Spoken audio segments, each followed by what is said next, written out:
everybody. Welcome to the Players Take, episode 213. I'm your host, Justin DeSimone, joined by my co-host, Montrell Rice. Montrell, how are you doing this week? Hey, how's it going? I'm doing all right, except for the fact that Zencastr decided to fuck us. So just to set the table for everybody, they just spring this thing on free accounts, free users. Episodes can only be 2 hours in length, and they will be cut off. So that's our time limit today, everybody. So I'm not gonna mince fucking words. Let's just get into the show. For those of you who haven't listened before, this is our weekly show where we talk about video games, video game news, and other topics pertaining to video games. We post at 6 a.m. Central Time on Fridays on Apple Podcasts, Google Podcasts, Spotify, Stitcher, and your favorite podcast app of choice. And if you'd like to send us a question, you can do so at The Players Take on Twitter, or you can send us an email to theplayerstake01@gmail.com. All right, Montrell, let's just get right into the news. Or not into the news, but into, the show proper. I don't like having a time limit, okay? It's like I know it's like stressful, but it's stressing me out, man. I don't think we just don't worry about it. Like I see it, I don't think you see it on your side. Well, I can see the total time though, so I mean, I know, okay, yeah. just don't worry about it. I mean, we worst barely case scenario, what we could do is just record another episode and like I can splice them together. So it's really not that big of a deal, probably, which is weird that they have a fucking limit, because anybody could do that. But yeah, all right. Well, in that case, I mean, Montreal, how are you doing this week? I didn't really ask you. I asked you how you're doing, but like, how's life treating you. I'm okay. It's just definitely springtime now, so I'm starting to feel it. If you guys can't hear it in my voice, like I hear those allergies. Yeah, so I'm definitely starting to feel it, and I was outside all day today, so it's definitely been pretty not rough. It's because it's not hot yet, but it was a lot of dust and everything on the job site I was at, and so I was like 2 feet above it, or I was like not 2 feet. I was 6 stories in the air, installing cables, and I had to put a server rack on the wall. I had to go downstairs to configure it, so it was a lot of stuff today. But besides that, I'm doing okay. Despite all these video games coming out, I'm still like in a gaming funk. I don't know why. I just don't. It's like a lot of new games came out and everything. Oh but yeah, like, they're coming, dude. The flurry is real. We'll talk about it. I have some things to say when we get to what I'm playing this week. So so but yeah, no, you're right. It is that time of year. I kind of hate this time of year in Texas because it's like, I don't want to say it's cold in the morning, but it kind of is sometimes. My house this morning was fucking freezing, and I don't know what the fuck was going on. So I'm like cold. I literally was wrapped in a blanket this morning. That's how cold it was in my house. And then by the afternoon, I am sweating like crazy. Obviously, didn't have the blanket on anymore. And I'm just like, it's fucking super hot. Like, had to turn the air conditioner on. It's like fucking, I hate this time of year, man. I want it to be either hot or cold, one or the other. I don't need it fluctuating between the two wildly within a day, Yeah. It was pretty. It was okay. It was decent this morning when I woke up, but we slept with the windows open, so yeah. I just been kind of feeling it all day. I don't know. I didn't really start feeling it till I got home, and she left the windows open all day, so it really hit me when I got home. So I don't know. My allergies never really been bad until I moved out here in Texas. Texas has like serious ragweed issues. So yes, it does. But hopefully you feel better. Maybe go buy some Benadryl or something. Yeah, I took allergy medicine. It's just taking a while to kick in. I don't know how well it works, but anyways, all right. Well, let's get into the show. Wanted to start with this was some sad news we got last week. Just wanted to acknowledge it is Lance Reddick, who is a very famous actor, but also video game voice actor as well. He passed away last Friday, I believe. I think it was Friday. Yes. And yeah, it's just really sad. This guy is kind of I don't want to call him an icon, but he's very, very well known within both real acting circles and video game circles as well. He played Silence in both Horizon games. He played, I forget the guy's name from Destiny 2 that he played. Zavala. I was about to say Zavala Zavala. because it's Yep. AK. Yep. Yep. Yeah, And Zavala. then he's also in the John Wick movies, or has been in the John Wick movies. So very well known actor, but sad news for sure. Yeah, yeah. I first encountered him in the show. A lot of people don't mention the show, I guess, because it was kind of corny at the time. I guess, but it was called Fringe. Uh, Mm-hmm. I I remember love that that show. show. Yeah, I I used never to watch that watched it, but show. I remember it. Yeah. Yeah, I watched that show every like it used to come out every Thursday religiously, and he was like the FBI director Yep. overseeing like the whole thing. So he has that was that. my He first has that encounter. voice and that look for sure. Yeah, so that was my first encounter with him. Even though a lot of other people's encounters with him was The Wire and I think Oz on HBO. But that was my first encounter with him was Fringe because I watched that show like religiously. So yeah. Yeah. In terms of games, I mean, I really liked him in Horizon actually as Silence. It's kind of a shame because it kind of makes you wonder like what they're gonna do with that character now in the next game because I mean he clearly was going to have a big role. I mean I would assume they would probably recast him, but I'm not. Who knows? They may not. Well, Battlefield still uses I believe his name is Michael K. Williams who died. Let me make sure. I don't want to get that wrong. Yeah, Michael K. Williams. He's an actor that died, and he was on Battlefield 4. He was one of the main characters in Battlefield 4. I think his name was Hmm. Irish, Yep. and his character is actually in Battlefield 2042 as one of like the main characters you can use. One of the operators or heroes you can use. Huh. So they still use his likeness and everything. I don't know the logistics or legal thing of that, but it's clearly him, his character model, his face. He has like a scar that goes down the side of his face or the middle of his Yeah. face to the side. Yeah. Um, and they even have that. So it's definitely Michael K. Williams, but he died. So Well, yeah. I mean, it's a fair point. Like Silence looks like Lance Reddick, yeah, so yeah, that'll be interesting. yeah. And I don't know what they're going to do it with Zavala in Destiny because he's the Uh, major. yeah. He's the You know, Titan. Like he's he's the basically the Titan leader. Titan leader. Yeah. Right. Yeah. So I don't know if they're gonna kill him off now, kill that character off, or like I don't know. That's gonna be weird. So Yeah. we'll see. Yeah. I mean, Yeah. I'm pretty sure the community will understand if they did that. I just don't want him to go off like off some random stuff. Like they have to write it really good. They just send him into a ship in the middle of Yeah, and just space or blows up something. or something like that. Or no, not Like even blows up. He just leaves. He's like, I need to go on a journey, and he just like yeah, goes, he just leaves or something and he's like just that. gone mysteriously. Yeah. Which I thought was pretty cool though. The community of Destiny when when they found out he passed or the voice actor passed, Lance Reddick passed. Everybody, I even logged in. I logged in, and when I logged in on my server, people were like kneeled in front of him with their diffy emotes and stuff like that. But Yeah. like it was respectful. They weren't like dancing around his body or anything. Yeah. But they were like like kneeling or whatever the case may be, or doing like a Titan that's Titan specific emote or something like that. So it Hmm. was pretty cool to see that like that people like respected that voice actor so much and everything. He touched a lot of people. So Yeah. Fair enough. All right. Well, let's move into what we've been playing this week. So you want to start Montrell this week or yeah, I haven't been really playing too much. Unfortunately, the only games I've been playing this week were Apex League? and League of Legends. Okay. Like I said, I love Wulong. So I love Wulong. I love Hogwarts Legacy. Because I've been playing that as or trying to play that as well. Um, but I don't know. The games, as good as they are, haven't really captured.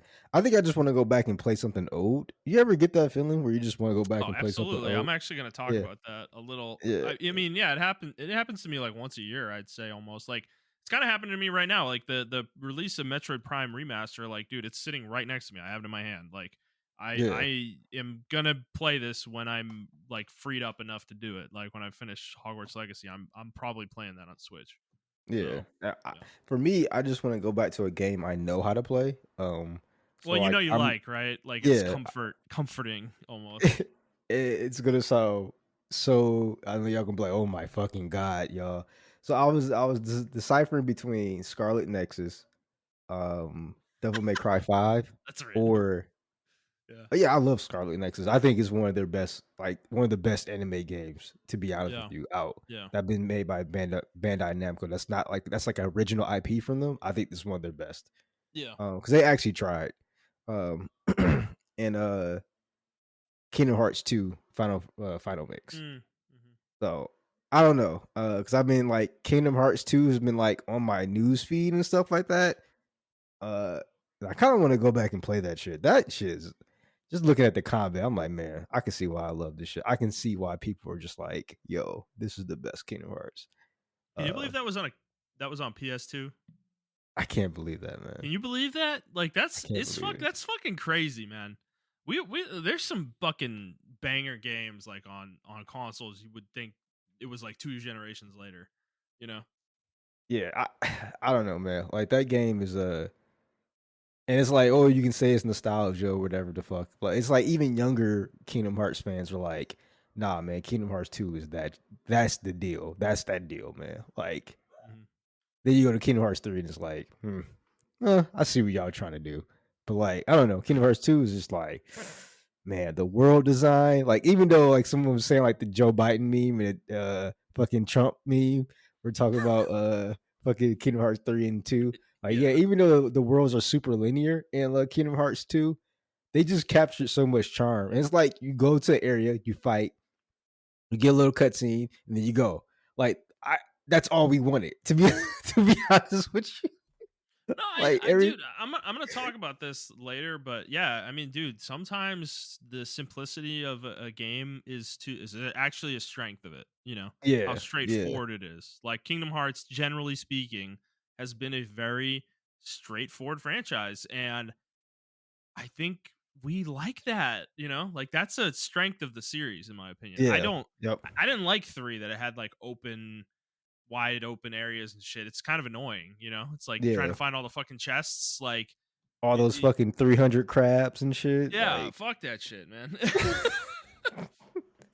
yeah, I mean, I understand like it was supposed to like, oh, this is what we can do with our technology, and it's like, yeah, I don't fucking care. Like, I wanted the thousand heart battle again. Like, that's what and that was fucking crazy because that was on the PS2, and like, yeah, they cheated in the PS2 version. It wasn't a thousand heartless you were fighting, really. It was like 2D sprites in the background, Yeah, right. but But it but had they, the it had the feel, the yeah. charm. Like I was fighting 1,000 Heartless, and then you do it on you do it on Kingdom Hearts 3. It doesn't feel good. Like it's 10,000 Heartless, and you're like, I guess, like cool. Feels like a I don't.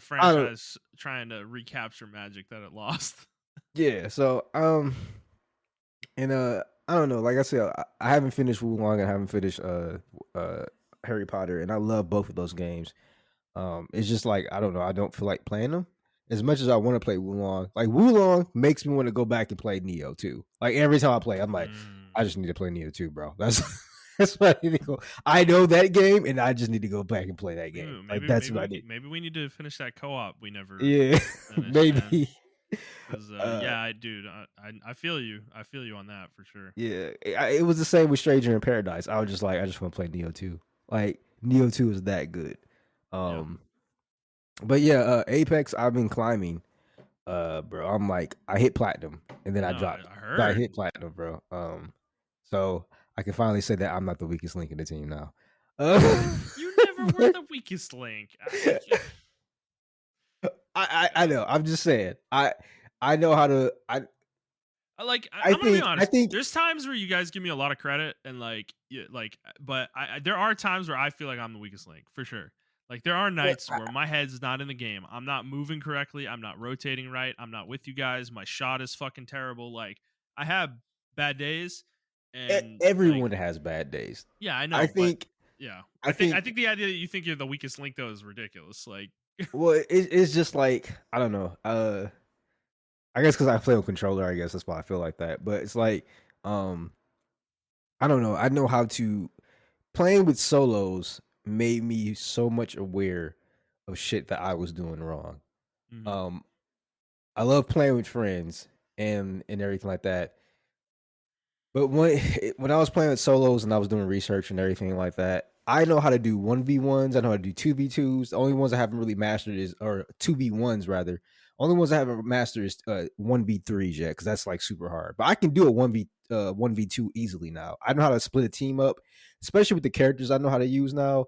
It's really easy now for me to do a 2v1 in a situation. I will say, to our credit, or to our dismay rather, we when I do play with you guys, I play on PC. We play on PC crowds, and they are significantly harder than the console people. Yeah. That's just a fact. I'm not even going to hide that or deny that. But that being said, the console people aren't a pushover either. They know what they're doing as well. And they're using like strike packs and all the other bullshit like that to get better aim and everything like that. But I learned how to move, and I know how to rotate and everything like that. And I think that was our biggest thing. Like playing with playing with higher level players. Because one of my friends, he plays Apex, and he's like plat 1 or whatever the fuck. And Mm-hmm. he doesn't have a mic, but so he pings everywhere. I know him in person, like I actually know him, but he doesn't have a mic. So I'm playing with him, and I noticed stuff that I was like, "Oh, we should like." I will see people, and I'm like, "Oh, we should go fight them or whatever." And then he'll ping me away, like, "No, let's just rotate, and then we'll catch them on the rotation going into the circle." But the way he'll rotate would just make sense, and everything will funnel towards us, and we'll like win the game. Mm-hmm. And then when I'm playing with solos, and if I know it's a solo is better than me, I'll let them take point or whatever. And yeah, the rotation is just like sometimes when we're playing, we're so bloodthirsty, like we just run towards it no matter what the circle's doing, or if it's 1 minute and 30 seconds left. I don't do that as much as I want to. I actually feel I, like I'm, I'm I'm pretty saying I'm saying cognizant. all of I us know. do it. Yeah. Well, Snakes does it more than anybody. Uh, But but like, I'm not saying, like, I'm not pointing towards a specific person. I'm just saying, like, we no, all have the mentality sometimes where we just want to go kill, and no, I I know what you're understand saying. that. I think our problem with this is like with the rotations is I think this happens a lot when we're playing. Is somebody, it doesn't matter, one of the three of us will suggest something, and oftentimes nobody responds, and we just go with Yeah. what that person said. Like we don't actually talk through. I mean, I know it's in the moment and sometimes it's difficult. We're having to make snap decisions in like 5 seconds, but it's like I think sometimes like somebody just suggests a location and we're like, oh yeah, that sounds good. You know? Like we're not really thinking about it too deeply. So Yeah, and I agree with that. And then sometimes it's the opposite. There have yeah. been plenty of times where we're in firefights, and I'm like, guys, we should just pull back, and no one responds, and I'm like, we need to pull back, and then like only one person gets away, and it's like, well, we should have pulled back or whatever.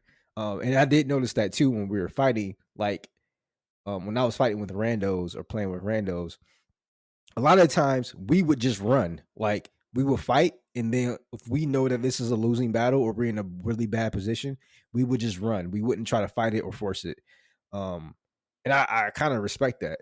Another thing that I've been doing as well is like not dropping hot at all. Like I Yeah. don't drop hot at I all. know. But It, see, you're playing into the meta, man. This is where I get frustrated I'm with not Apex. Like I'm not playing into the meta. I'm playing like smart. So no, when I'm playing, I'm not playing to I'm not camping.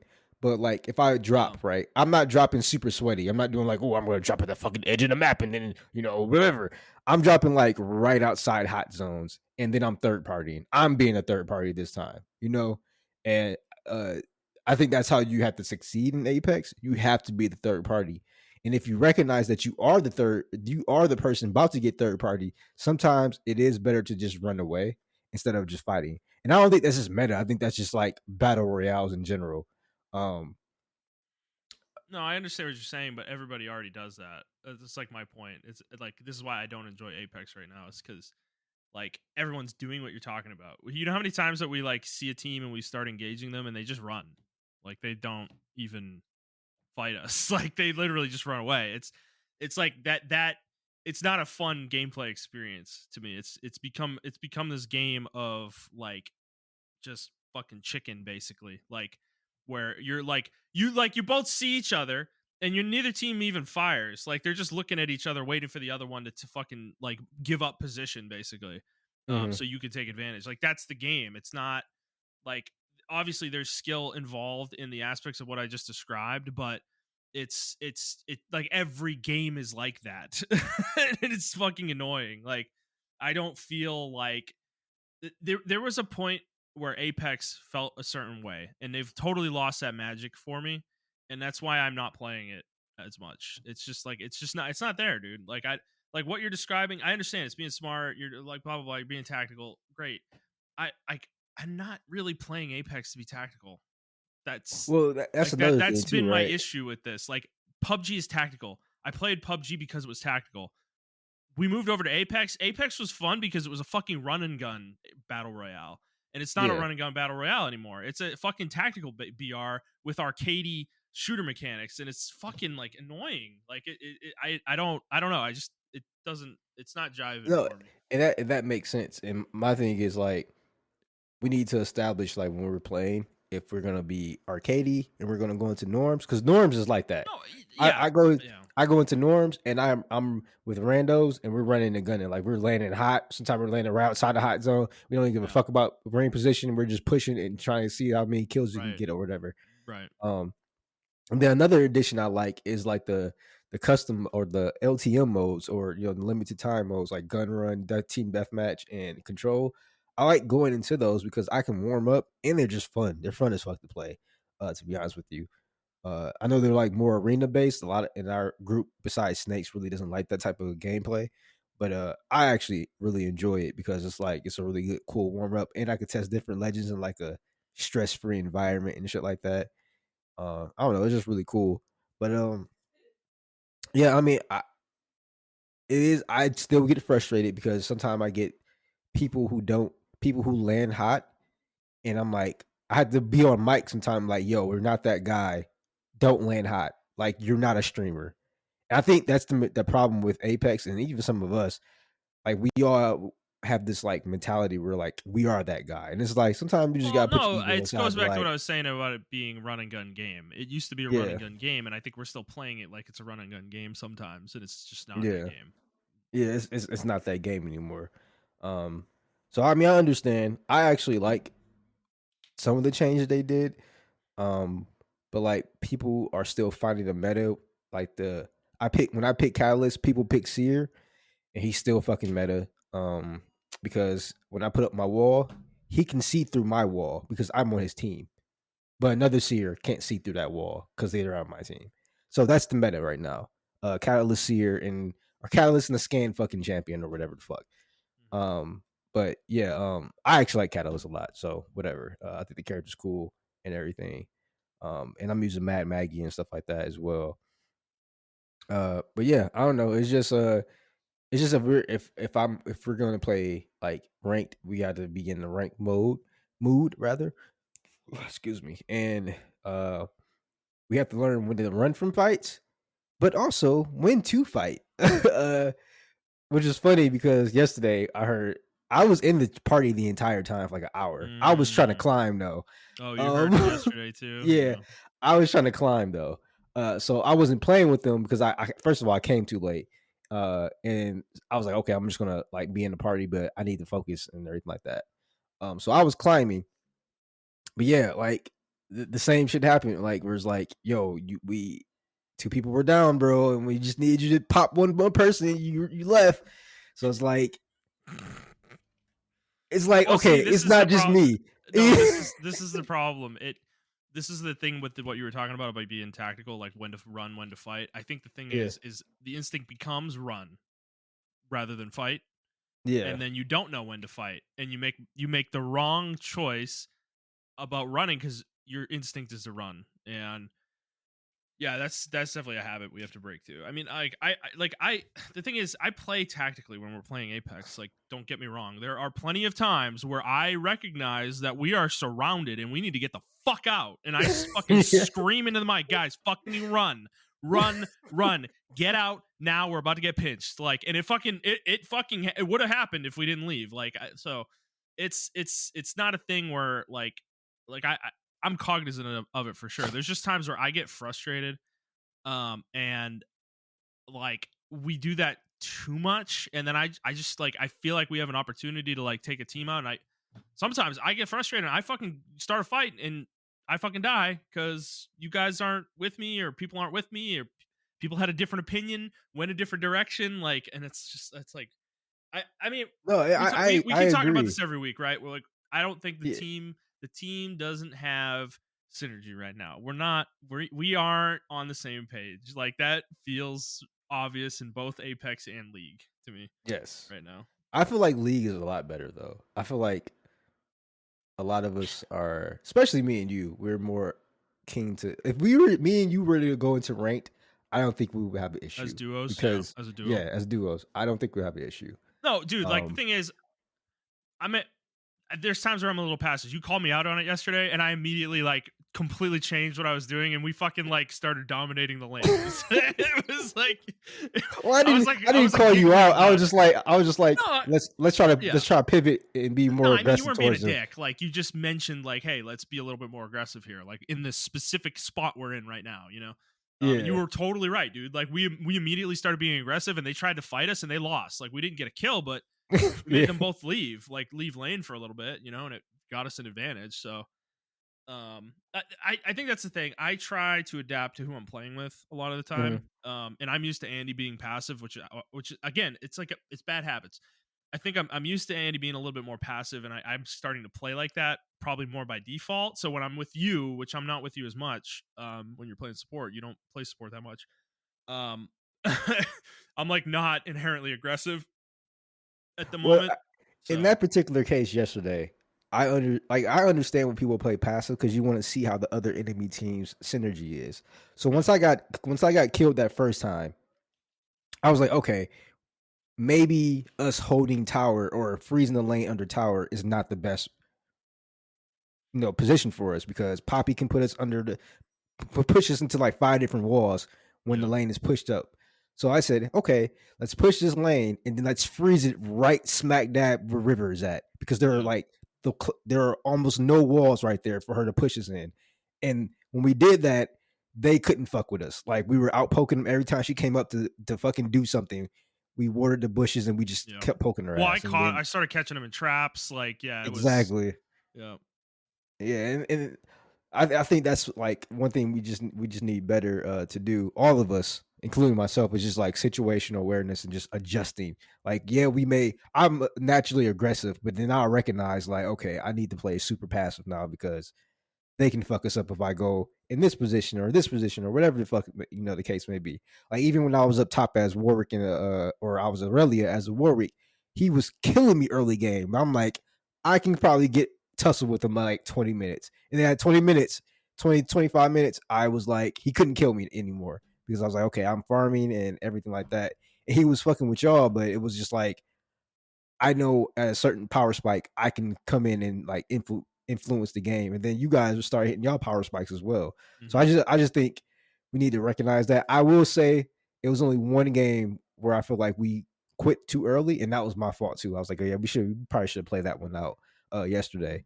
Oh, Because yeah, I we were know which like one you're 10 and talking 5. about. Yeah, you were I like was 10 and so 5. frustrated when we quit that Yeah, one because, dude, I could feel it. I'm like, dude, if we just get our heads together, like, we can beat this team. Like, yeah, I was having a good game, you know, like, and I felt like I could carry us if we took the fights the right way, you know, and yeah. I was a little annoyed, but I mean, it's okay. It's fine. Like that's you, okay. So it's gonna happen sometimes. You know, So it's funny because I heard us arguing yesterday, or not. Well, not about the Diablo thing, but I heard y'all arguing or listened to them argue about Apex and everything yesterday, and I was just like we're the video game versions of like Chads or alphas. Like all of us are fucking alphas. Everybody wants to be a fucking alpha, and I was like, some well, people I'm just not gotta though. learn. I what I'll say, I'm not. I am actually not. Definitely not the alpha. I can be in certain situations, but when we're playing games, that is not me. I kind of let you guys take the reins most of the time. I will Okay. express my opinion, certainly. Yeah. But Yeah. you know, like I mean, there are times where I get loud. I start getting agitated. I might get a little aggressive. I mean, all of us do it, but what I'm Yeah. I saying is mean, like whatever. Yeah. in most situations, like for instance, when I'm playing with you, right? I kind of let you take the lead. Like if you say we need to do this, okay, I'm gonna follow your lead. Like you know, a lot of the time, and that's kind of why I like playing with you because I feel like we have a like a good rapport. We kind of understand what we're each trying to do, Yeah. when we're playing based on our movements and everything like that, and like how we're playing. I think the other guys, like, we're still working on that with everybody else. Yeah. Because there's times, even as much as I play with Andy, there's times where like he'll do something and I'm not ready for it, or I'm like really wanting to go in and he is being like super passive, dude. He doesn't want to die, and I'm like, bro, dude, you're the support, man. Like, if you die and I kill both of them, that's good. Like, that's a good thing, like. So it's, yeah, I don't know. Yeah, no, it was just funny because I heard them arguing about Apex, and I'm like, man, they both really want to be. I wasn't playing the game, so I don't know who was wrong or right in what situation. Because what's funny is like both of our friends are two opposite ends of the extreme in both bad habits. One Yeah. likes to push regardless of how many people are in front of him, and then one likes to run away regardless of like if we know he can win that situation. So it's like they're both on the extreme ends or whatever. Uh so I was just listening to that conversation. I'm like, man, that's crazy how we're really good players. If we can just it's like playing with a bunch of Jordans on the team. Uh if we can just like one of us just shut the fuck up and like or two of us just shut the fuck up and like listen to each other, then we can get to some places. Yeah. Um yeah, I was because I was just thinking about what you said yesterday, and this is not about League or Apex. This is just about us playing team games in general. Like I was thinking about it, and it's like there is a bit of an ego issue where it's like, oh, I played this game for 10 years, Montrell. You don't know what you're talking about, or Justin, I played this game for 10. I've been playing Yeah. MOBAs for like 500 years, bro. You don't know what you're talking about, or Yeah. Jet, I've been doing this for like this I'm the Definitely. new this is the new meta, you don't know anything. So it's like it's a whole bunch of Uh, egos clashing and it's just like chill. Like we yeah. have the best of both worlds. We have the new and the old. So it's like we just need to combine it and like, do our thing. And I think yesterday we actually were doing really well. We only lost like one game. But Yeah. even then, that game, that team could not beat us for a while. They had Yeah. us on the ropes and they needed both Baron and Elder Dragon just to kill us. Oh, that was the Um, funniest game, dude. I was playing the worst character imaginable for their fucking team, and we were still fucking killing them every. Like, I was playing Varus, who's like the most immobile character in League of Legends. Like, and dude, like, we're going against champions that have dashes and fucking movement and shit, and like they should be fucking murdering me. And bro, there were multiple times where I wiped their fucking team, like when they're on top of me, and I was just maneuvering myself just enough to like get the kills on them, dude, and like surviving fights. And it was wild. yeah, The I, only reason they won is because they had such a humongous lead over us that it's so insurmountable that we yeah, couldn't come and back. it But was a superficial lead too. yeah, It was the Elder Dragon, so I was like yeah, we couldn't really do anything. But like, yeah. yeah, I don't know. I thought that was a really good example of like us coming together. Even though we lost, I feel like that was like a really triumphant moment because that team couldn't beat us. Like we held that game down for about almost an hour, and it was pretty So cool. wild. So That was a wild game. yeah, I was dying because there was a point in the base, one of the first fights in the base. Oh yeah, when it was, it was when me and you were fighting the Gwen, bro, and she immediately jumps on me, right? And I was sitting there like, oh no, she's gonna blow me up. And I was actually surviving, and then like had a sliver of health left, so dude, and she was about to die, so I fucking flashed away from her, and then you ulted me at the same time, and we killed her like on it. I felt so triumphant because that bitch was so overconfident, like she just felt like she could kill anybody. yeah. I mean, Yeah, we all got counterpicked that game. It was yeah. amazing how we all got counterpicked. So I don't know. It was a really fun game for me. I was having fun, despite losing that game. So, All but yeah, right, well, yeah. let's get off our Let's keep going. Yeah. minutes of league. We keep doing this every week. Let's I actually have some deep game conversation outside of league to have this week. So Okay. anything else you want to talk about that you're No, playing? that's it. That's all I got. Okay. Yeah, so Apex League, blah blah blah, Genshin, blah blah blah. So I actually got a lot of time in Hogwarts Legacy this week. I'm up to 20 hours or so Okay. in the game. I probably only have about a third of the story missions left to go.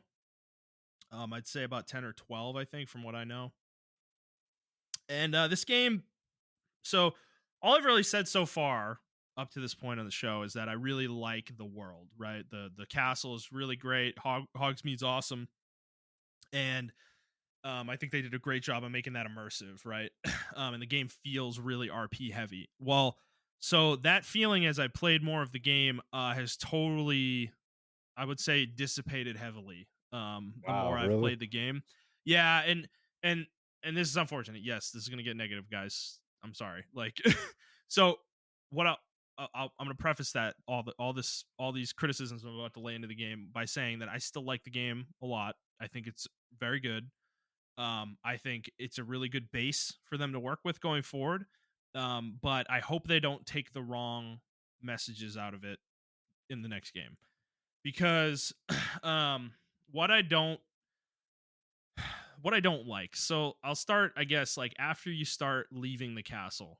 You go to Hogsmeade. That's like the first place you go in the main story that isn't the castle.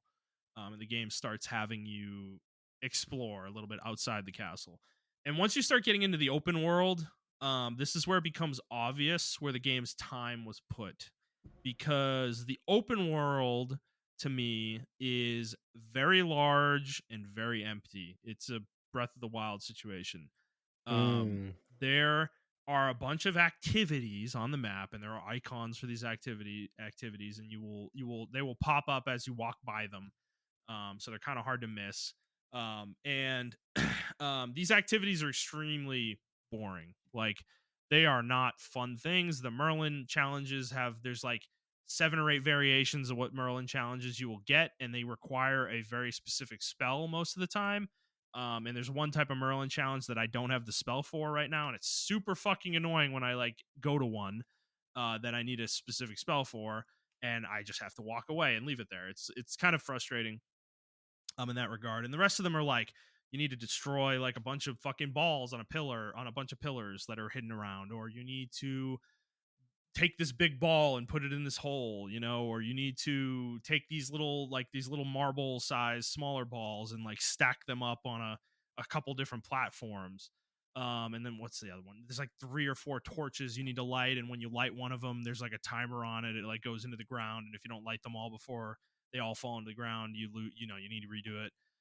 They're not riveting at all. Like after you do a couple of them, it's just like mindless bullshit. Um, and then what else is there? There's the ancient magic threads that you find, or spots or whatever, and when you get there, the ancient magic like bubbles up, and you need to fucking go find these 3 things that come out of the hole basically, and they'll go hide in like the environment you're in. There's that. There's these like balloons in the air that you need to pop with your broom, flying through them. That's like completely uninteresting. I've actually done them all already because that's how uninteresting it was. It's literally you just fly around and find them. There are these like flight platforms that you need to go find. There's like pseudo hidden, some of them, and you just go stand on it and it unlocks. Like, it's not interesting really at all. So as you can tell, there's more activities in this, but they kind of take the same tack. They're not very interesting. So the open world kind of sucks as a result. Like, it's boring. There's not much between these things. There's really nothing going on. It's just landmass, like with trees or mountain or whatever, or hills in it, and it's pretty uninteresting. There aren't even a lot of enemies scattered about. It's not even like that dangerous to walk around per se. So it's clear to me that they put a ton of their effort into the castle and making the castle extremely dense, which I think was a good decision ultimately. And Hogsmeade is also very dense, and I think that is also a good decision. But my problem here is this is just another instance of like game bloat syndrome, basically, where they just like, I don't understand why companies feel this fucking need to make their games like have this giant expansive open world when it doesn't. It's clear that they like either don't want to make that game, or they're not good enough at making that game. Like, to me, what this game should have been like, they need to like, the scope should have been cut way down. Like, the map is like the castle, Hogsmeade, and the Forbidden Forest. Like, that's the game. That's the game. And then there's like a little bit of some fields and stuff like between those things, and that's like the map. And then the game is really heavily focused on the castle and Hogsmeade, like those 2 areas. are obviously the most interesting places. They're the most fun to run around. The castle's crazy. There's all sorts of fucking like hidden passages and shit, like hidden stuff, hidden rooms where you find. But the thing is, you don't find anything interesting when you go in those rooms. When you find those rooms, it's just like a chest that has some shitty piece of gear. It's like it's nothing. It's nothing interesting, unfortunately. And I think they just kind of like it's like kind of a wasted opportunity a little bit for me because the immersion I was feeling early, like I said, dissipates as you play the game more because like you go to class once for like each of the classes and then you don't really go to that class again, at least that I've seen.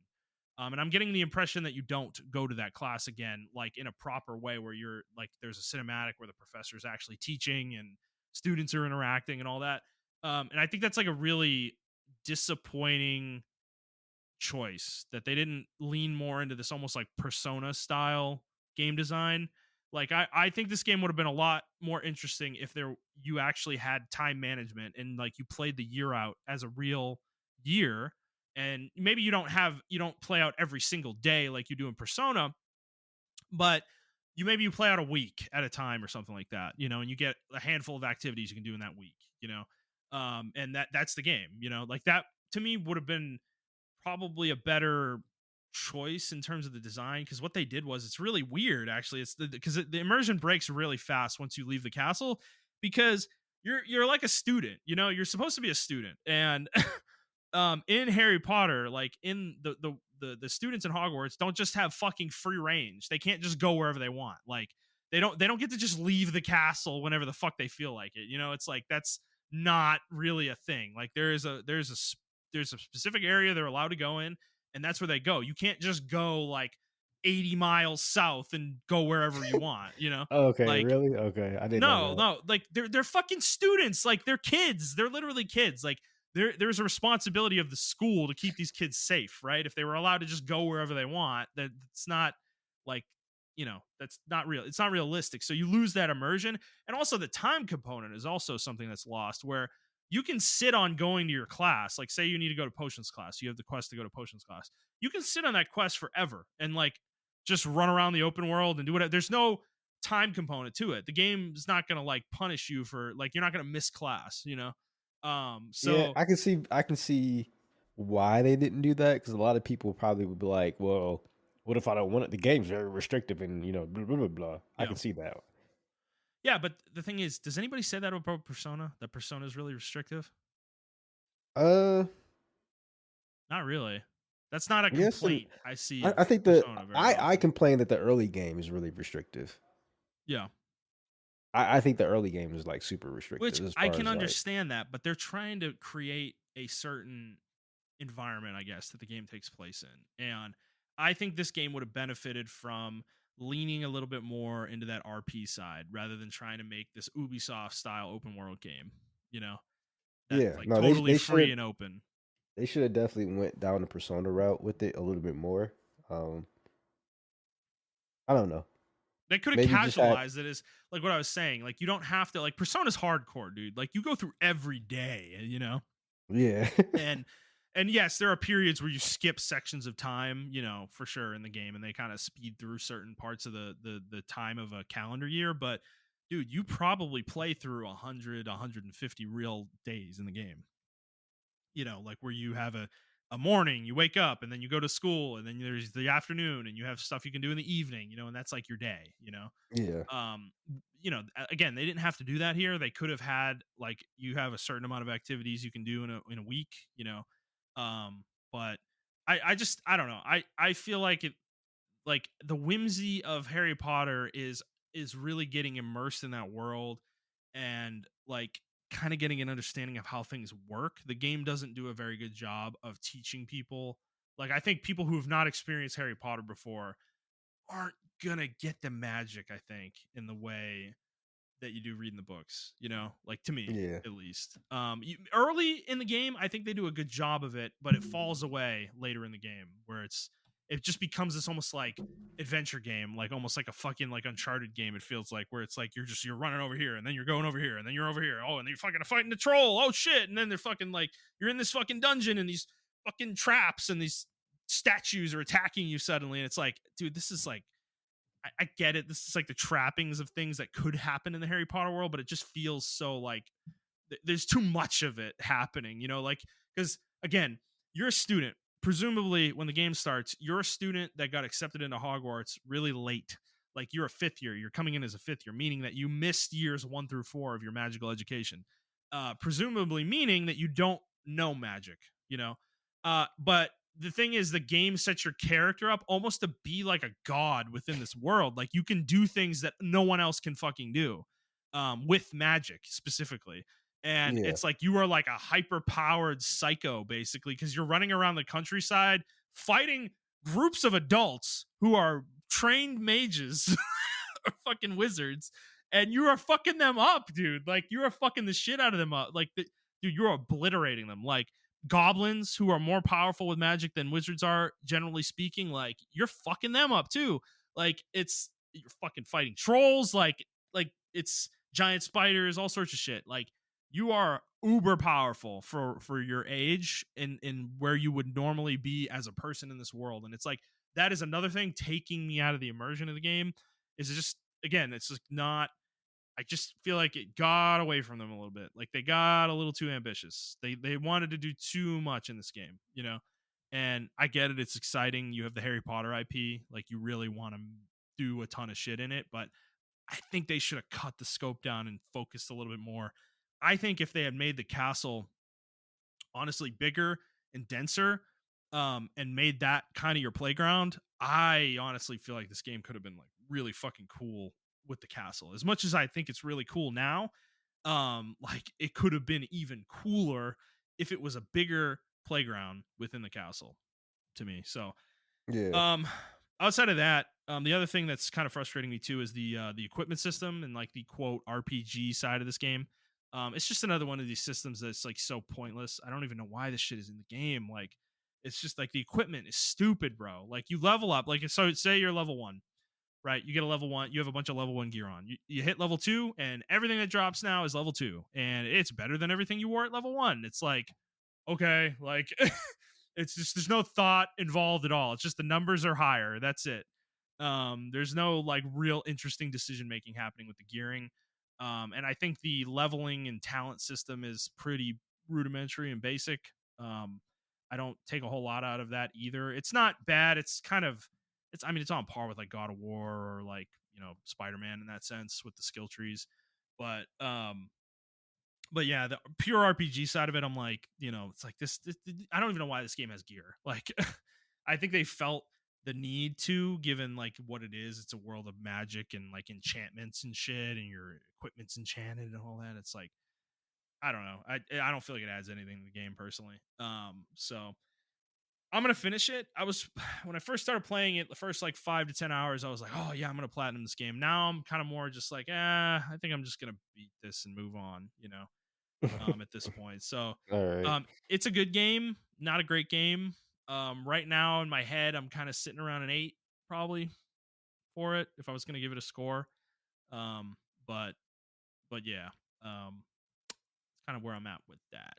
So, um, outside of that, I'm not really playing. I did actually play Fire Emblem a little bit. I'm trying to get myself back into this so I can finish it off. I did a couple paralogs.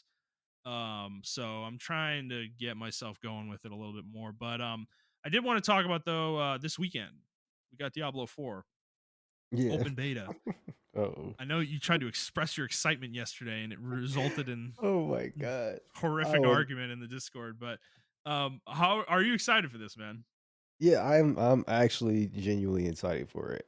I went on dark on it, so I don't know any of the specifics besides like the little combat I saw and everything like that.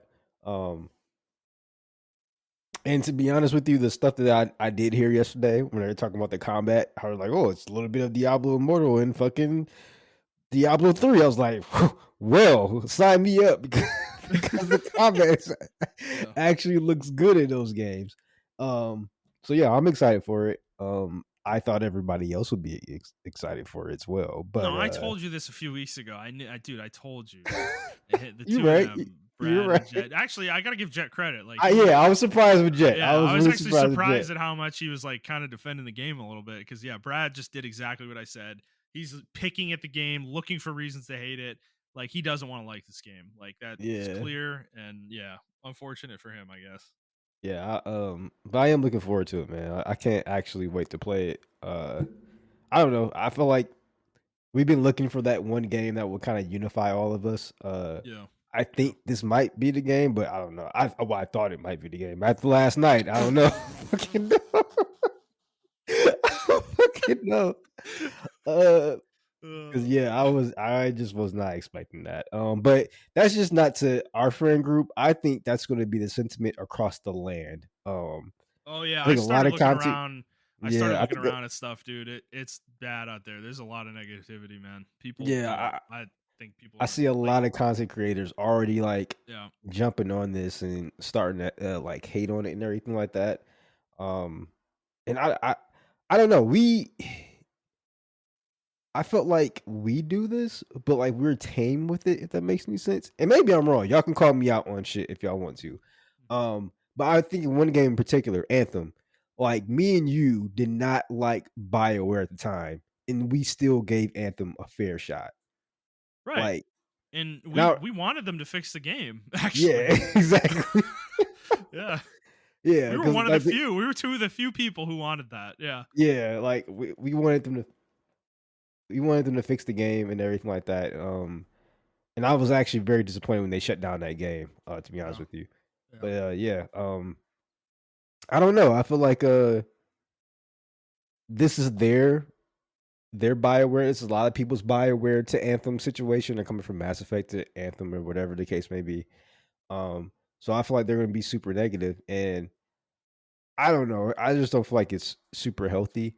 I know people can be like, "Oh, Montrell, you're like that for Cyberpunk," and it's like I wasn't until the game came out and I played it, and I was like, "Yikes! This is definitely not what I Yeah, wanted." dude, you're like honestly, I gotta give you a lot of credit on this because this is something I was getting frustrated with Brad about. But I will admit I'm a little bit of a hypocrite, right? Where he's like, again, he's doing the thing where he's not gonna, he's like prejudging the game. He's already Yeah, like, oh, I'm not gonna like this game. So I don't give a shit that he's gonna play it because he's gonna play it and he's just gonna affirm the bias that he has created for himself now, yeah, and he's gonna hate the game no matter what he plays. Like I I guarantee you, like there's a 0% chance he likes this game. yeah, Um, so, but like it frustrates me because like for you, like you're really good about this. When you have a beef with the game, you go play it and like feel it out. You know, am I justified in what I'm saying? You know, yeah, I try to do that as well. I don't do it as much as you do. But that's the thing is I'm getting really frustrated with people who haven't fucking played this, like all these like commenters and shit in these videos and stuff that are like they it's just they're creating a bias for themselves before they've even touched the game, you know. And it's like you're creating an environment where you're just gonna affirm what you're thinking for yourself. You know, it's like you're not going in fresh, so you're going in with the idea that I'm not gonna like this game. You know, it's like that. It's like with Star Wars fans where they're like they walk into the theater and their fucking arms are crossed already before they've yeah, even watched the movie. yeah, They're like, yeah, no, this is gonna suck dick. Prove me wrong. You know, like kind of thing. yeah. And I think Eh, everybody's doing that with Diablo 4 right now. And I don't think I it's learned as my much as biggest. I dude, this is coming out of my mouth, okay? I fucking hate Blizzard and I don't think people are being fair. Like, Yeah, exactly. And I think the biggest turn for me was like years ago. Um, and I was one of those people who like listen to the media and everything like that. And not like a fake news type situation, but this is before even fake news was even a fucking slogan or fucking catchphrase in the fucking media. I yeah. did this with Final Fantasy 13. I Oh listened yeah. to the magazines. I Yep. listened to everybody else. I Yep. listened to like the Game Over Greggies and all that other Mm. bullshit like that. Mhm. All the IGN Game Informers. I played the game myself and had a fucking fun. I had a phenomenal time because you remember Me too. GameFly. I GameFlyed it, and I was like, holy! It was so good to me that I bought the game. It was my And first platinum Final Fantasy it was your 13. first platinum. Okay, My yeah. first ever platinum. Yep. Uh, But if I was listening to everyone else, oh my god, bro, I should hate this fucking game. Like this game is the bottom of the earth scum of fucking Final Fantasy. I can't believe they dropped this game, and it was just so weird to hear like the comments for it because like I just remember people were like, "Oh, it's super fucking linear, bro. The combat's so fucking bad. It's all cinematic." And like, yes, they did have a lot of cinematic battles in it. But in between, those were like the boss battles. But like the in between moments, it was regular Final Fantasy, in my Yeah. opinion. But with the active, the ATB factor in it, or whatever. Yeah. And I think X or 13.2 fixed a lot of the complaints that people had in 13.1. And the stuff I don't like in 13.2 is the stuff that people complain in 13.1. We're like, oh, it's too fucking linear. Well, 13 kind of opened up a lot of areas. And I'm like, 13.2 rather opened up a lot of areas. I'm like, oh my fucking God. I gotta do all this extra shit. I just want to fucking fight people and get this to the story or whatever. Yeah. But everyone fucking loves X.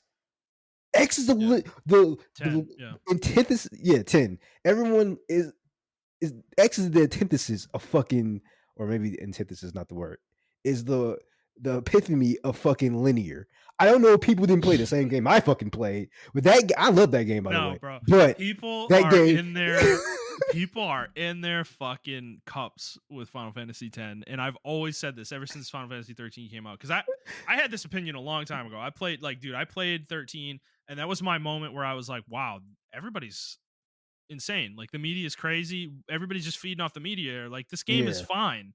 Like, it's not the best game I've ever played. I'm not saying that, but it's a fucking good game. Like, the game feels fun to play. The story's fine. The game looks great. It plays good. Like that, but everybody was so like hooked on the linearity thing. It was such a weird moment because like it's like everybody was so hooked on the linearity thing, and I'm literally like I'm like I'm scratching my head because I played 10 before this. I'm scratching my head like, guys, like this game's like 10's more linear than 13 is, and you all love 10. I don't understand. Like, what?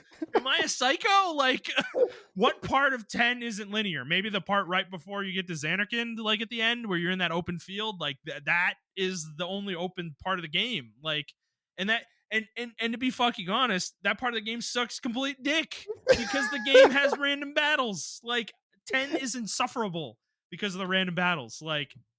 So yeah, I fucking dude, I don't know. Yeah, 10. The whole thing with 10 and 13, because people still hate 13. They like that is like a held thing. Like revisionist history has not happened for that game. Yeah, you're right. And it annoys me because it should have, because it's like one of those things. Like the game is good, but people still talk shit about it.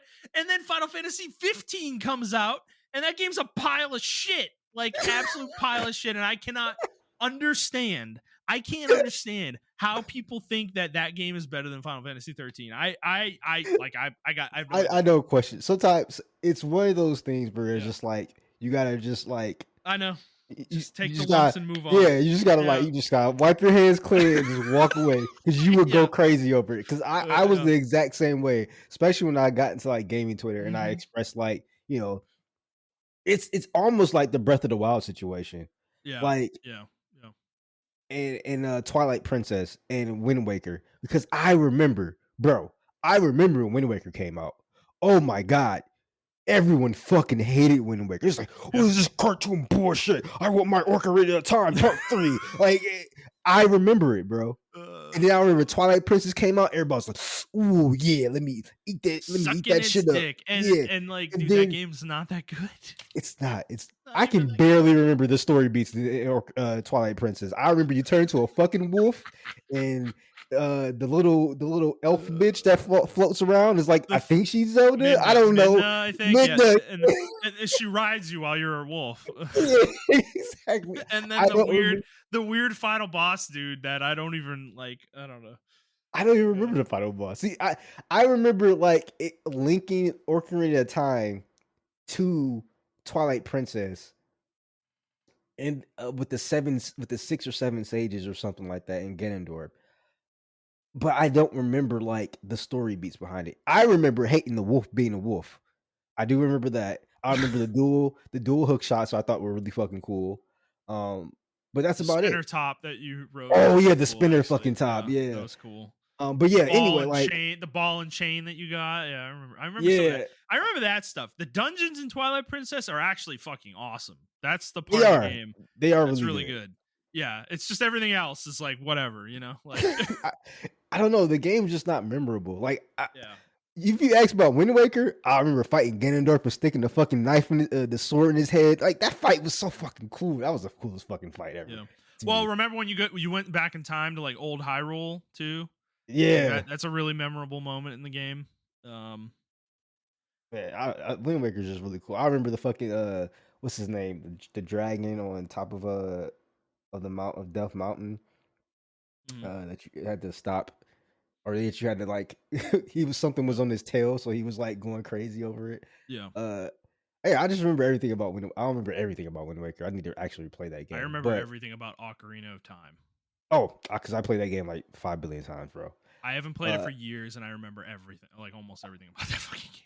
That's how you know memorable it's Ocarina of Time is. Like, it's really creepy and that stands out in that game. The sewer under Kokiri Village. Or not yeah, Kokiri Village, but is it Kokiri Village? No, it's no, not you're Kokiri. right.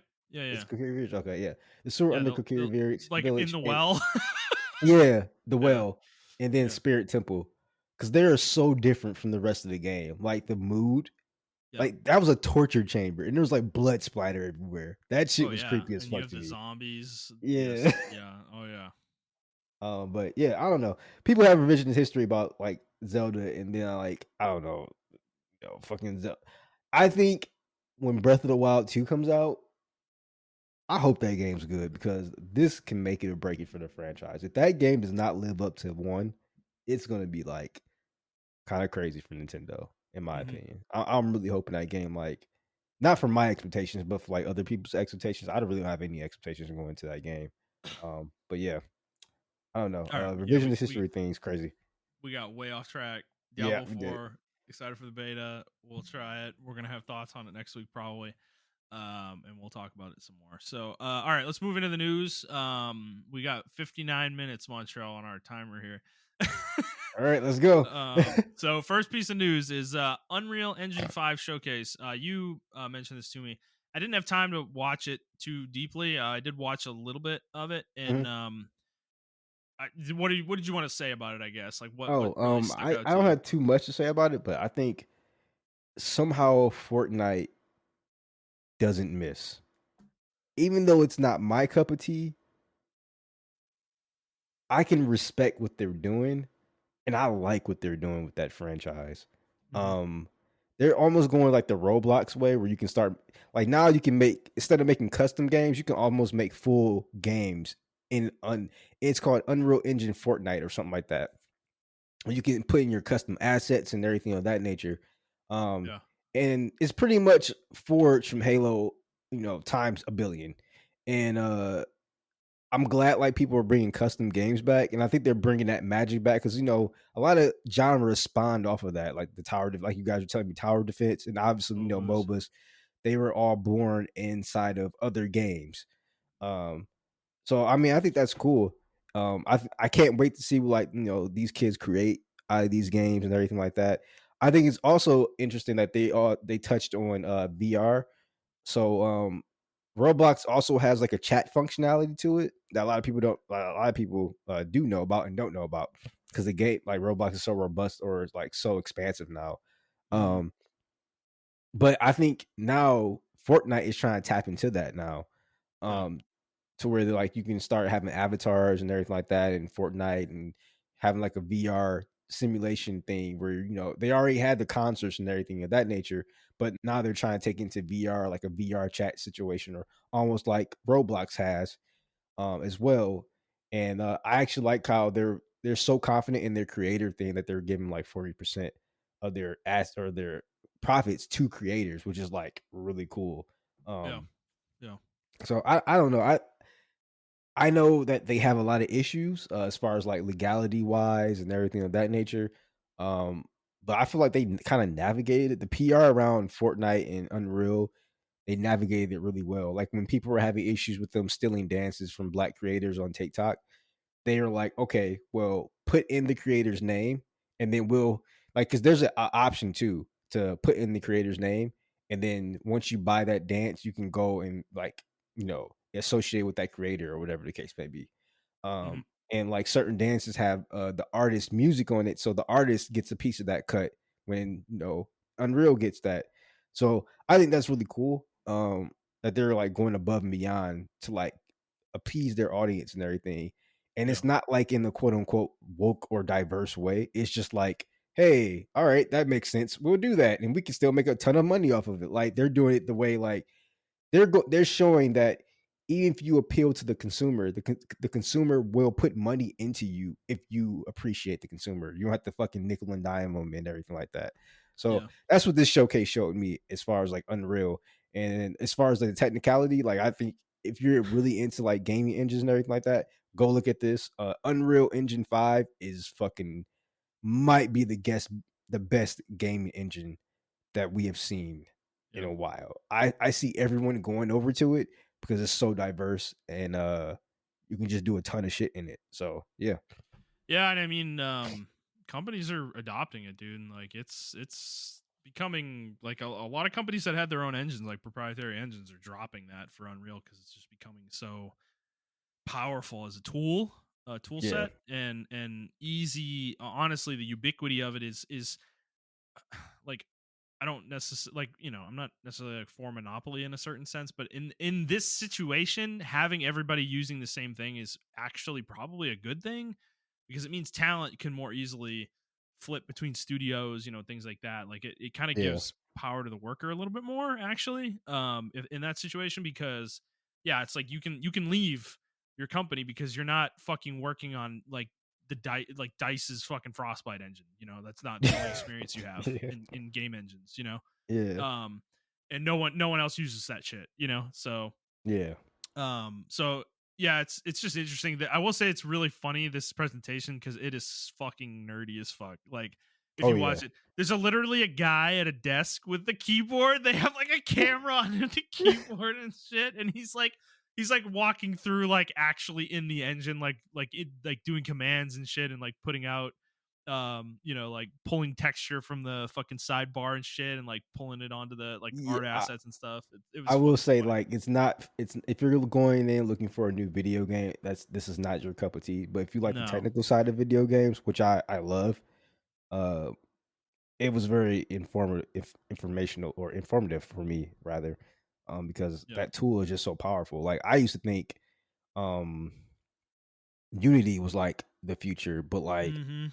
they become so restrictive and nickel and diming people that a lot of people are just dropping Unity now and they're going over to fucking, Yeah. um I Unreal. would say the only engine to rival them is the RE engine from fucking Capcom, because that engine is fucking crazy. The shit that Yeah. they do with that engine, like they make Resident Evil 7 in that engine, Resident Evil 5, and all these Resident Evil games, and Devil May Cry games, and XO Primal and everything like that. They made it in that engine, and that engine, in my opinion, is just as robust uh as far as handling graphics and everything like that as Unreal 5, and that's their own proprietary engine. So uh Right. yeah, that's pretty cool. Yeah, and I mean, if you're interested in making games, like this might be a good exposure point to just see some of the, like Montrell was saying, the more technical side. Um, but yeah, Unreal. If you're gonna learn games, like how to make games, like just like at this point, Unreal's it, man. It used to be Unity, I think, for new designers to me, but now like I think Unreal's like taking the cake because there's so much learning out there for Unreal, and you get to keep the profits up to a very high number. I think it's like, let's say it's like 200,000 or something, Yeah, 150,000. yeah, You only have to start paying a licensing fee like when you pass like 1 million in sales or something like that. yeah. So they're And very generous with it. I know people may be asking like, well, why wasn't Unity, 3 or 4? 4 was getting there, but 3, I remember 3 was versatile, but you had to be really good on the programming side of things to like make it your own game, because it was a shooter engine. Um, and I remember Devil May Cry 3 was made with Unreal. Devil May Cry, not 3, but Devil May Cry DMC Devil May Cry was made Unreal. And I remember the developer diaries for that, how they had to like, they made a lot of their games in Unreal. And they had to, do the coding. And once you learn the coding, it was easy, but it wasn't like Frostbite where, fucking they had to call support and like, I want to add a slider to adjust the fucking hair of my character. And they're like, oh, well, it's going to take us like 3 days to put that in. I'm sorry. Like Frostbite was like really restrictive. Yeah. I, if you're interested in technical stuff, like as far as video games, go read up the op-ed from Jason Schreier on the making of Dragon Age, Inquisition, and Andromeda, Anthem and and Anthem Andromeda. Yeah. and Andromeda. Yep. Because those games will show you how restrictive certain engines can be, like as powerful as they are. They're just in Madden isn't a Frostbite. So I mean we and fucking FIFA Frostbite. And we see the restrictions that, over the last 15 years with that engine has been doing to those games. So the only thing that's been good is the Battlefield games, but that's subjective. Yeah. So anyway, I think this is really good showcase for people who are into the technical side of video games, or if you're not, you just like want to learn how video games are made and shit. Like this is really cool. All right. Fair enough. Let's move on. All right. Our next story. This was pretty widely reported, but Arcane actually they were giving an interview, and they said that before the Microsoft acquisition, they were making Redfall also for PS5. There was a PS5 version for Redfall, and then it was canceled after Bethesda was acquired. Mm. And I put this in the news. I don't have a ton to say about this. This is like not really a surprise, I guess. I think the thing is notable about it. The reason it's notable is because of all the conversation we've had around Call of Duty. Yes. Yeah, that's why I put it. That's Being why I sent it to you. Yeah, around Call of Duty being not being exclusive to Xbox, and how, like, I think people can't wrap their head around the idea that these two things can't be true. Because Redfall is not a Call of Duty. It's a new IP from, no offense to Arcane, but they're not a big studio. Like, their games don't sell fucking 30 million copies, It kind of makes sense for that to be exclusive to me, whereas Call of Duty is like one of the most ubiquitous game IPs ever created. Yeah. Um Making that exclusive would be insane.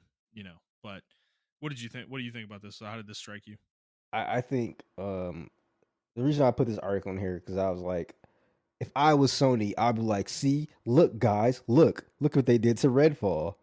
Because it's like it's an obvious gotcha, but then once you start like we just did in your previous sentence, you break down the layers and you're like, come on, guys, this is a new IP, and then Call of Duty sells Yeah, literally, they're not equivalent things. yeah, $1 billion franchise. Call of Duty is.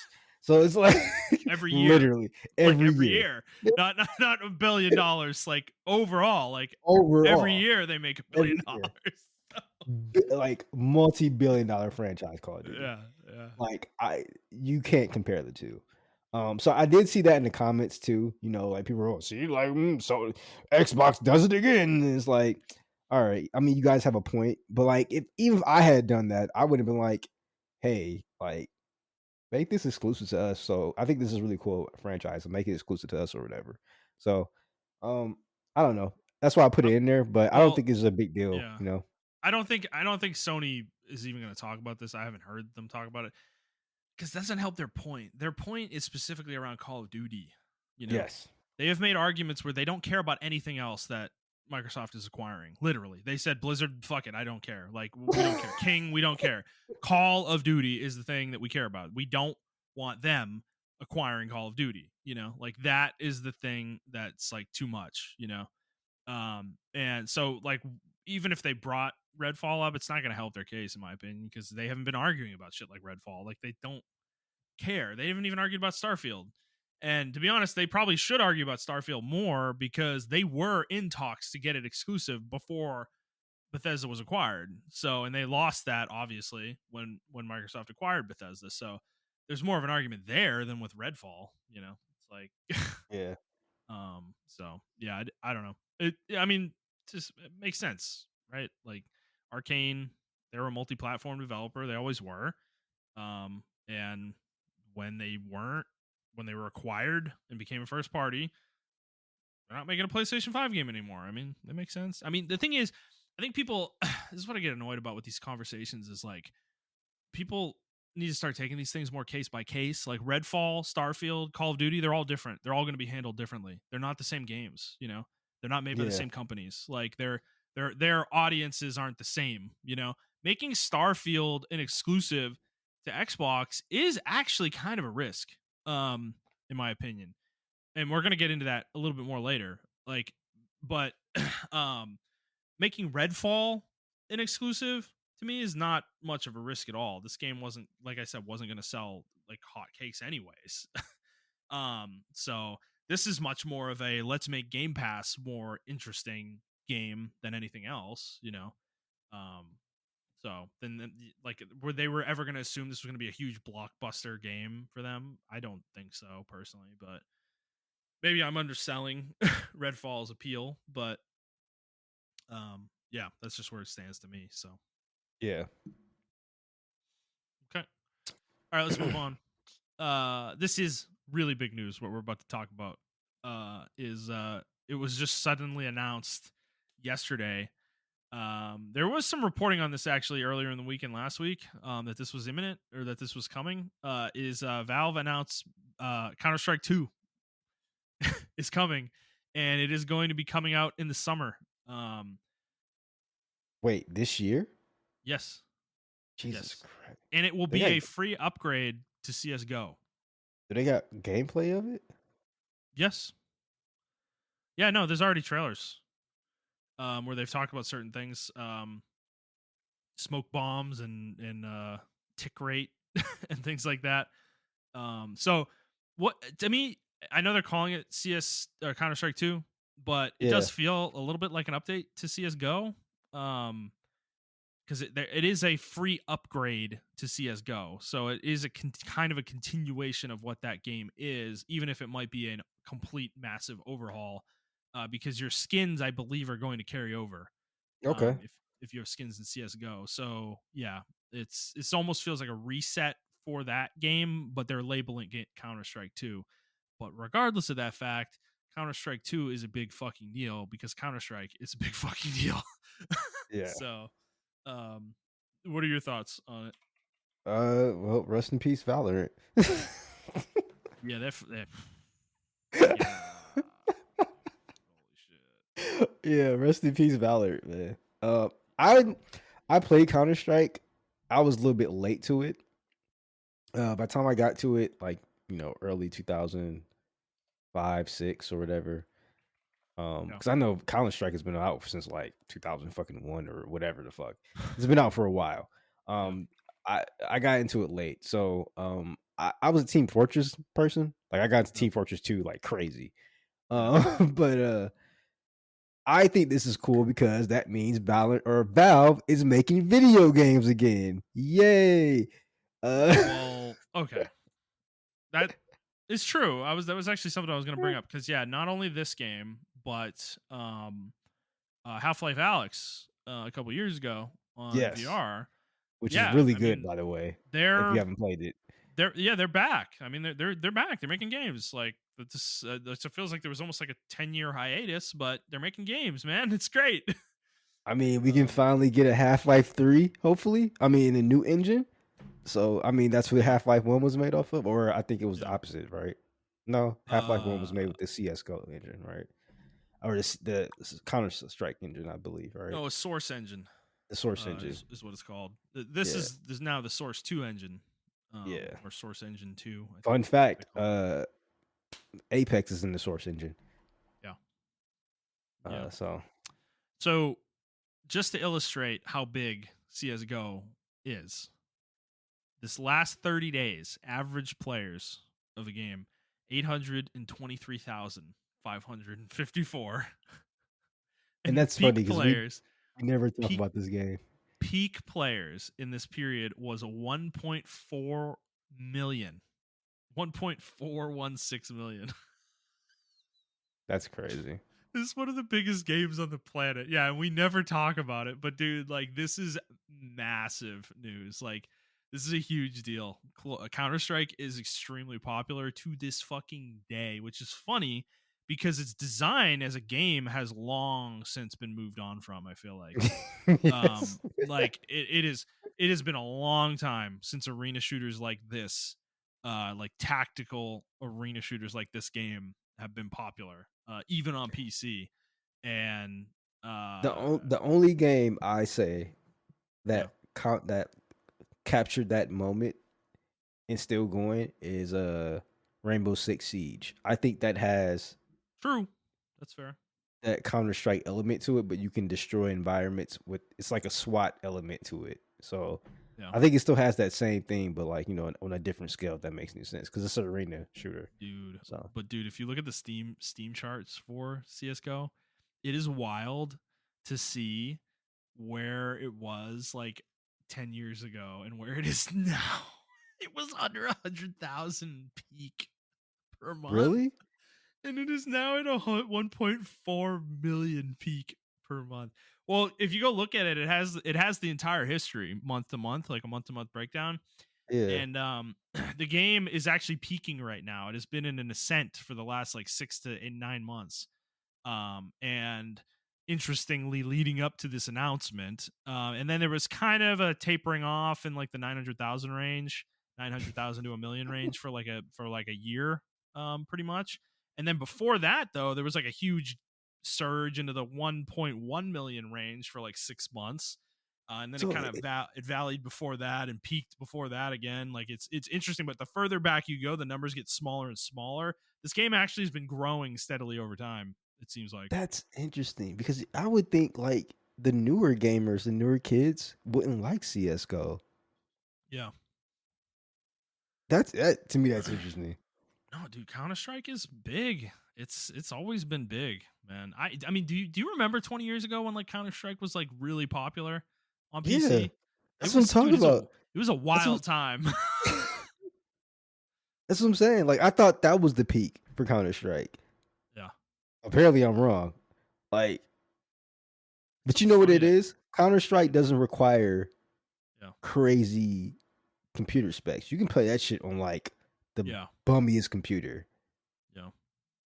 So I'm imagine there are people across the world playing this game. You know what I'm saying? Yes. Yeah. No, that wouldn't surprise me at all.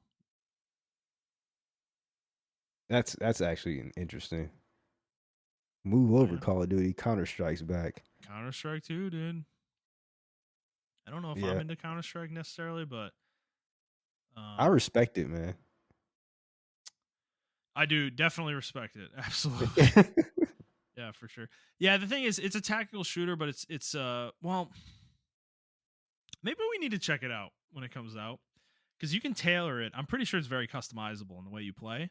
Mhm. Is because what I like is our tactical arena shooters that are round based, where you have one life. That's what I like. Those are the kind of arena shooters I like. I don't like the ones where you have constant respawns, and Counter Strike has that for sure. Mhm. I think that's like the default setting, but you can play it round based. I'm pretty sure as well, where you only have one life per round. And that's more my speed. I prefer that generally. So if you can do that, I mean, I might be interested in playing this. To be honest with you, dude. Like, so I just know that community is really sweaty, like super fucking sweaty, like sweaty beyond the sweats. But yeah. I also heard their custom games are insanely fun. Oh, So that's true as well. yeah, Yeah, we were talking about custom games earlier. Yes, Counter Strike is one of those places where custom games were born. yeah, Yeah, for sure. yeah. Just search like G mods on fucking YouTube, and you will find crazy shit there. Isn't it Um, funny that Valve made this game though? Everything they do like turns to gold. It's kind of crazy. well, I mean, look how long they take. Yeah, it's fair. It's true. They're the last remaining like Blizzard, in my Yeah, opinion. Like yeah. They perfect things for sure. yeah, yeah. Yeah, we see it with the Steam Deck, of course, right? But I can see this coming out and like changing mechanics and stuff. People, are like, oh my god, I want the whole fucking Counter Strike back, bro. That's Like, true. The fact that this is going to be an upgrade to CS:GO, like, are they still going to have the current iteration of CS:GO available? That's an interesting thought. I mean, you saw what happened with Overwatch. I don't know, man. Yeah. Damn, dude. These maps look kind of cool, though. Man, am I going to play Counter Strike? I don't know. We could probably convince the group to play Counter Strike. Nah, You don't they think don't so? like. I don't think they like arenas. Well, I know what snakes. Yes, everybody else no. Maybe Andy will play Andy. with us too. Yeah, I think Andy Yeah, will play. yeah. And that Andy might play get with us. Jet. Brad will probably say no. No, I think Jet would say no. I don't, he doesn't really like arena shooters. Yeah. He expressed that, so that's why he doesn't play like the LTM modes in Apex with me and Snakes. Well, because I've told you this before. I think I've talked about this in the podcast. One of my favorite shooters I've ever played actually was an arena shooter made by the Army, America's Army, which got shut down actually recently. I think we talked about that when that happened actually. Yeah, But that game was like a highly tactical, super realistic shooter, but it was round based arena shooter. So one team had an objective and the other team had to defend and stop the other team from completing that objective, or the other option was you could kill everybody on the enemy team and you auto won, obviously. yeah, So that is, I really liked that game back in the day. It's just there's just not many shooters that are made like that anymore, you know. And Counter Strike's probably one of the few that could fulfill that, desire, I guess, in me. yeah. So yeah, I don't Yeah, know. I don't I know, might be man. down. Yeah, I think you should, if you like tactical stuff, I think you should give Rainbow Six Siege a try. I think Yeah. it's free to play, so you might like that too. I Ubisoft. I say just give it a shot. Just give it a I've shot. seen it. I don't know. It doesn't. I don't think it fulfills what I'm looking for, really. You know, because that game has like the operator system, where it's like everybody has like all these special abilities and shit. Like I'm not really looking for that necessarily. Yeah, Kind of want everybody to just be on the same on playing field. the same playing field. Yeah, Yeah. it used to be like that, and then it evolved into the operator thing. Yeah. I call it the Overwatch effect. Like Yeah. everyone has to have a hero shooter type deal. So, Yes, they do. um, Yes, they do. Riot as well. But like you said, Valorant, maybe in trouble. yep, Nobody can stand up to Valve in Counter Strike for sure. So, but hey, at least they still have League, right?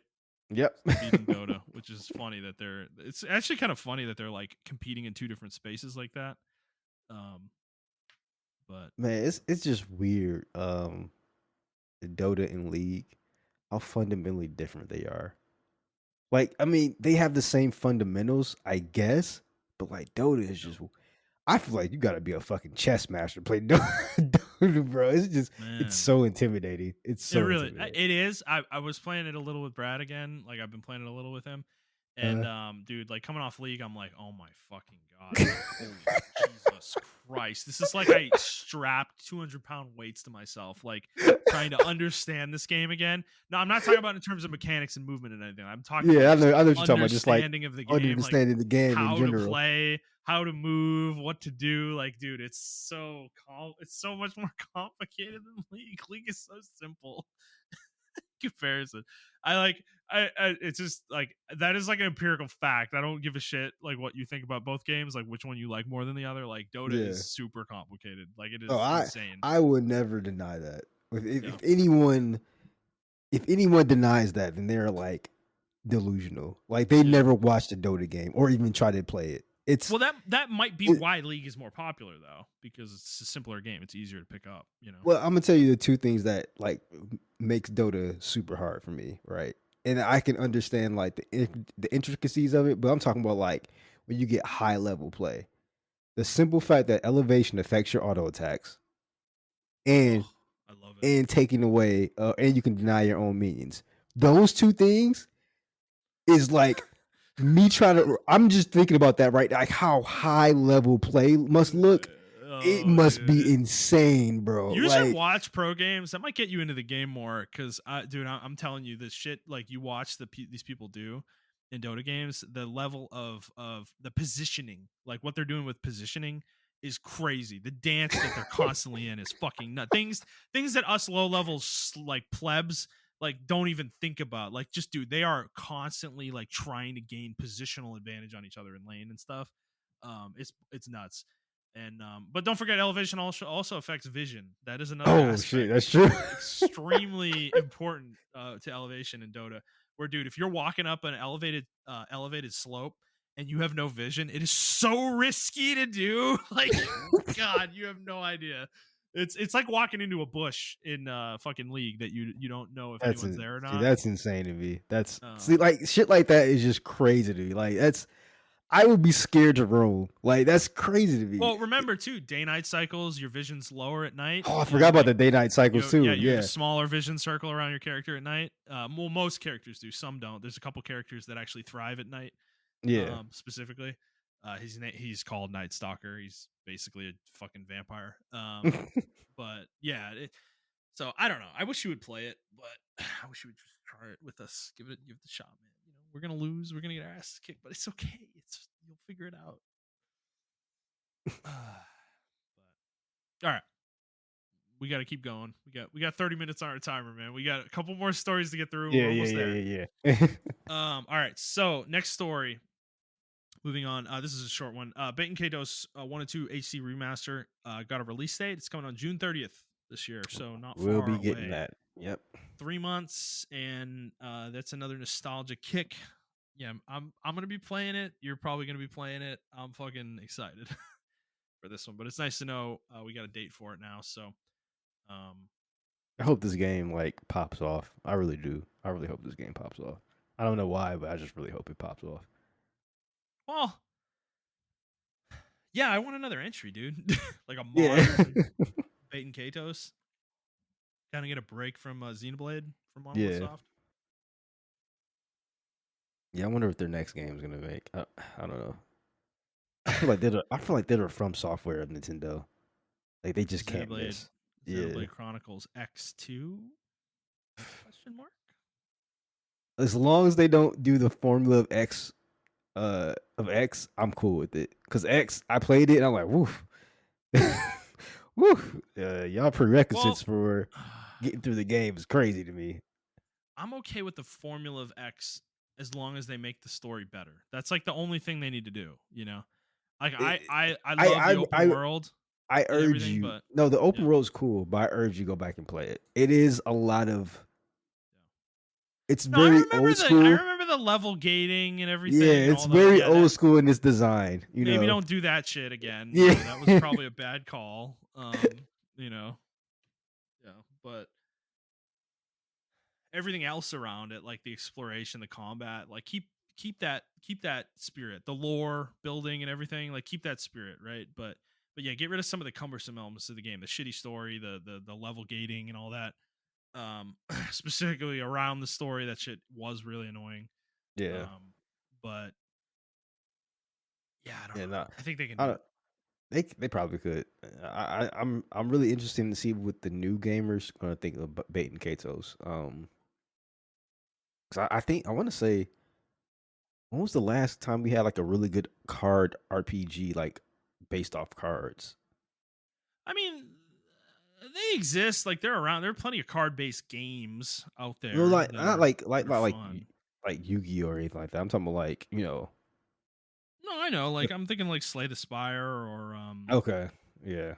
There's this RPG, like card RPG, that Square came out with a couple years ago. That actually, like, apparently there's 3 games that are about to be they're literally coming out tomorrow. All 3 of them in a bundle. And well, they released over the last like couple years, but they're putting them all together into one package. Yeah, so they've had these games are out there. It's just nothing like Bait and Kato specifically, like an actual like JRPG. Yeah, that's what I think the last one I played was like was the Kingdom Hearts one when they did the remaster. And I wouldn't even put that in the same realm, it's not. Because it's an action game ultimately. Yeah. Well, I guess Bait and Kato's Origins is kind of a little bit more actiony. Yeah, 2 is more faster than 1. Yes, so definitely. Yeah. Worse than 1 also. Debatable. I mean, it is. No, it is. Origins is worse. I don't like Origins as much.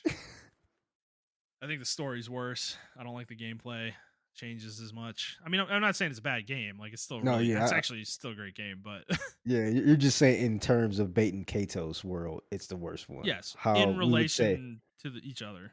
Yeah, how we would say Xenoblade Chronicles 2 is the worst one within Xenoblade Chronicles. Definitely. Still a great game, but yeah, it's still a great game, worse than 1 and 3. It's worse than 1 and 3 for sure, yeah. Yeah. Sorry, Andy. Um, I'm actually going to say that today in chat in the Discord. okay, Just a yeah, trick. just throw it in there. Yeah. Create chaos. Yeah, no, what you need to do today is try to start arguments and watch as nobody takes the bait. I That'd be think I'll do that. I'm gonna try that. I'm okay. gonna try it. All right, fair enough. Yeah, well, all of you listening, play these games when they come out because they're fucking they're so good. God damn it. Yeah. All right. Much let's move on. Following up on something we talked about a couple weeks ago with Suicide Squad being delayed. Um, this actually like has been floating around for a while. Jeff Grubb was on a podcast and mentioned that he is hearing that this game might be delayed to 2024. Actually, like it might not even be coming out this year anymore. Oh, wow. Um, if that's the case, what do you think about that? Like, do you think they're gonna rehaul the game or try to?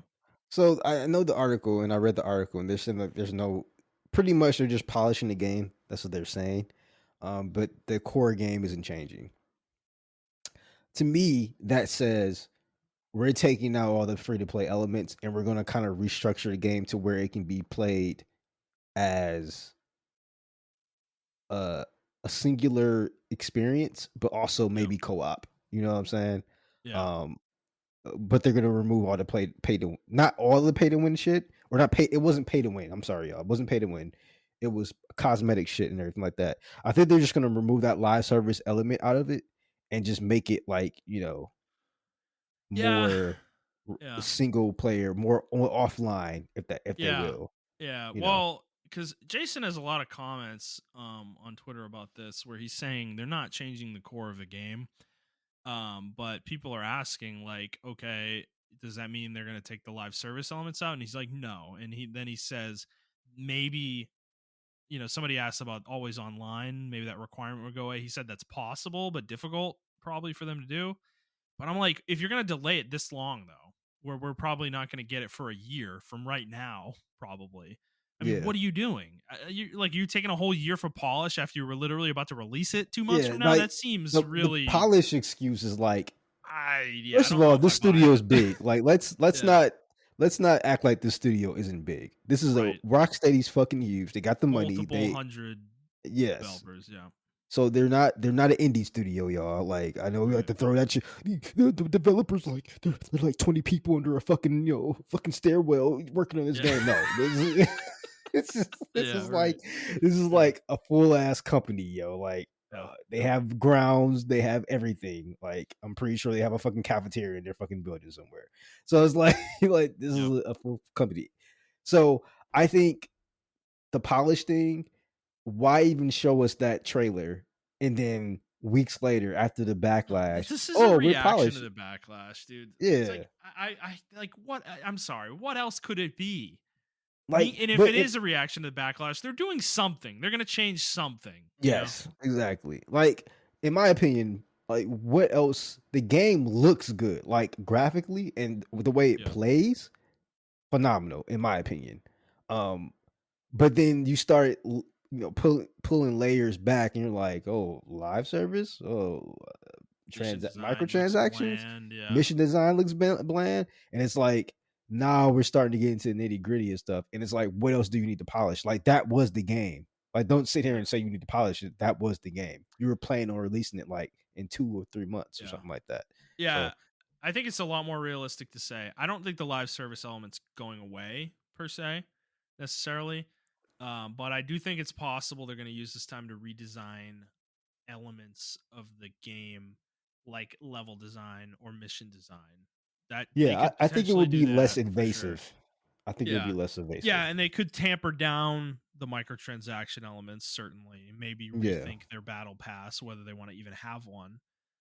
yeah, What their model might be. It might not go away entirely. I do think I do agree with Jason on that. I think the idea that like it's not gonna have microtransactions at all is probably absurd. not realistic. Yeah, Yeah, it's probably not realistic. But some major changes are gonna happen, I think, though. yeah, exactly. So and honestly, given the nature of this, I don't think it's outside the realm of possibility the game gets delayed again, because the fact that WB was willing to do this at all means they do care about the reception of this game. Yeah. And I think they want to get it right as a result, because we were talking about it a few weeks ago. I mean, the game's been in fucking development for like forever, Yeah, I like, think it's been 8 to so 10 years almost. eight. Yeah. Like, I don't know if it was in development immediately after Arkham Knight came out, but Yeah, like, yeah. Like, let's in say it's 6 years. That is a yeah, long time, even now, for a development of a game. For yeah, a third party publisher. So the idea that you would delay it another year when you already have that much of an investment in it, like, you really want to get this right, clearly. So, yeah. um, given that, I think there's definitely, I would anticipate some changes. So, from what we saw, okay, moving on. Final story: Starfield delayed again. It's coming in September now, September 6th, and I don't know, Montreal. I want to get your thoughts first, I guess. Like, what do you? How does this strike you? Not surprising at all. Why? Why do you say that? I think there's a lot of hype behind the game, and Yeah. I don't think Bethesda. I don't think people are going to award Bethesda things anymore. Uh, the Because reason they're I part say of that Microsoft, or are we just that tired of Bethesda? I think Both, everything which all you the just above. said, all of the above, all of those can be Yeah. number ones for a lot of people. Yeah. For me, it's we're on a new console. The past excuse for Bethesda, right, was, oh, the consoles aren't powerful enough, so we have to, make adjustments and stuff like that. You guys have to just deal with it or whatever. But now we're on these SSDs. Hmm. There's literally no excuse for Right. this to come out. And on top of that, yes, we're under Microsoft now. Um, so the whole like you got to get this out to meet your next quarterly thing. Yes, that's true, but in the same Hmm. sense, you have a lot of money backing you now. So, um, yeah, I just don't feel like there's any excuse to this. Uh, Yeah. and this has been in development since Fallout 4. They've been working on this, I think, even before Fallout 4. Yeah. I Well, I mean, think they announced it in Todd Howard 2018, said, so yeah. and it was I think Todd presumably in Howard development said that. before that.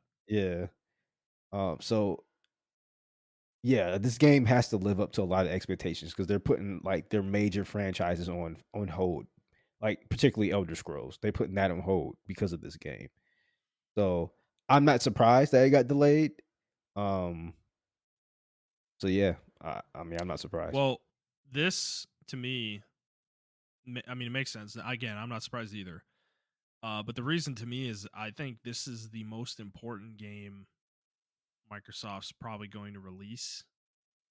Might even be this generation, honestly. Um, like, literally, like, this is the game. Yeah, They fucked up Halo Infinite, so bad. and they they have not released anything of substance for this entire generation, and we are 2.5 years in, dude. Like, you know, um, it's time for something. And this is kind of their game. This is, to me, their answer to Sony's first party. Like, this is Hmm. the game that can compete on that level, really. This is a system seller. Like, Starfield is a system seller, in my opinion. Whatever I think about the game, whatever I think about Bethesda, that is like true to me, is that's a fact. And if they fuck this game up, they're really, I think they're done for the generation. I think, like, Sony's, I don't know. I don't know if they'll be able to recover in terms of revenues. And maybe they don't care about consoles sold or anything like that.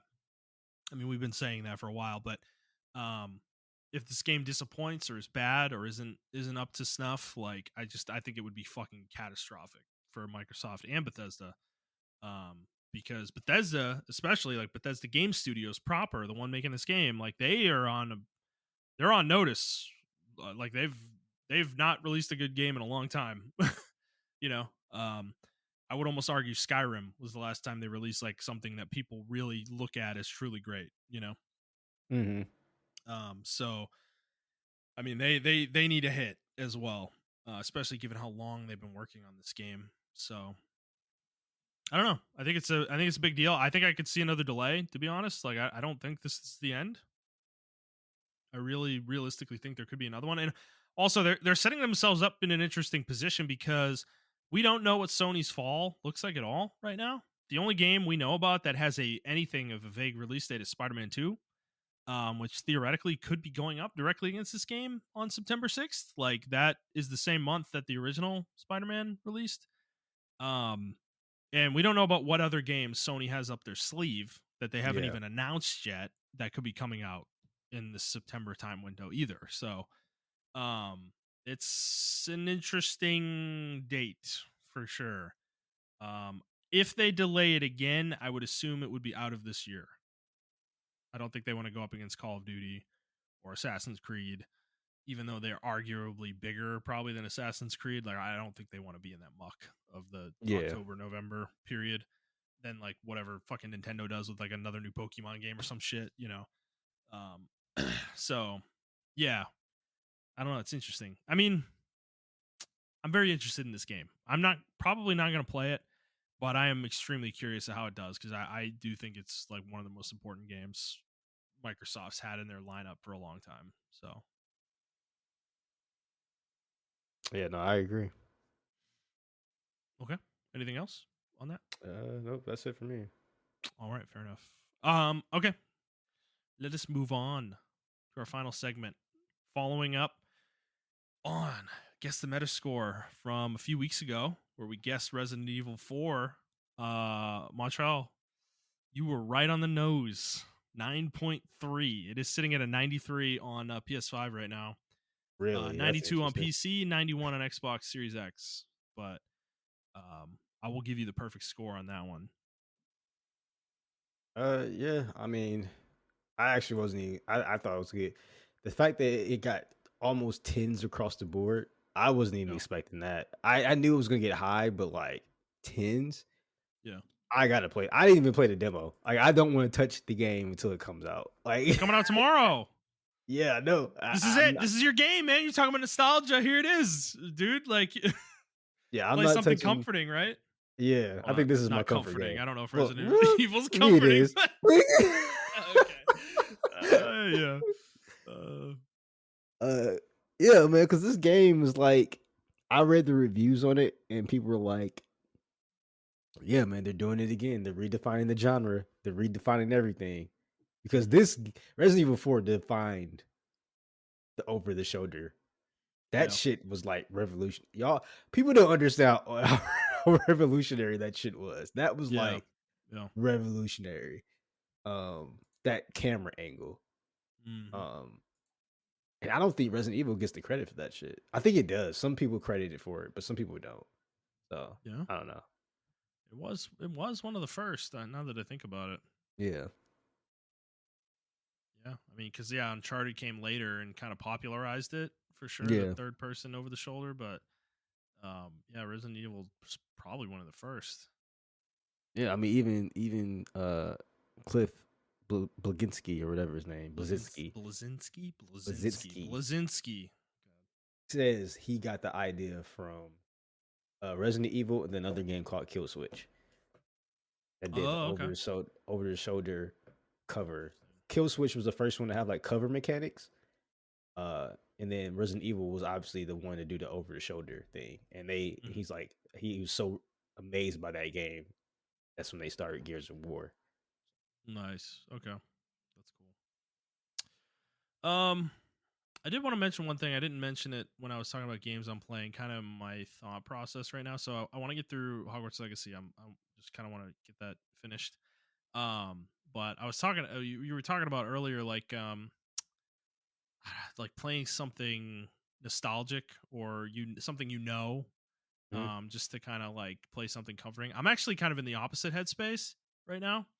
I almost want to play something I don't know, something kind of totally out of left field. And there's actually a game that is coming out tomorrow. That it's a JRPG called. Have you ever played any of these games? Any of the Atelier games?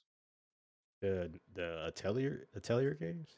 Yeah, like Atelier Rorona or Atelier Ryza or Atelier. I Sorry.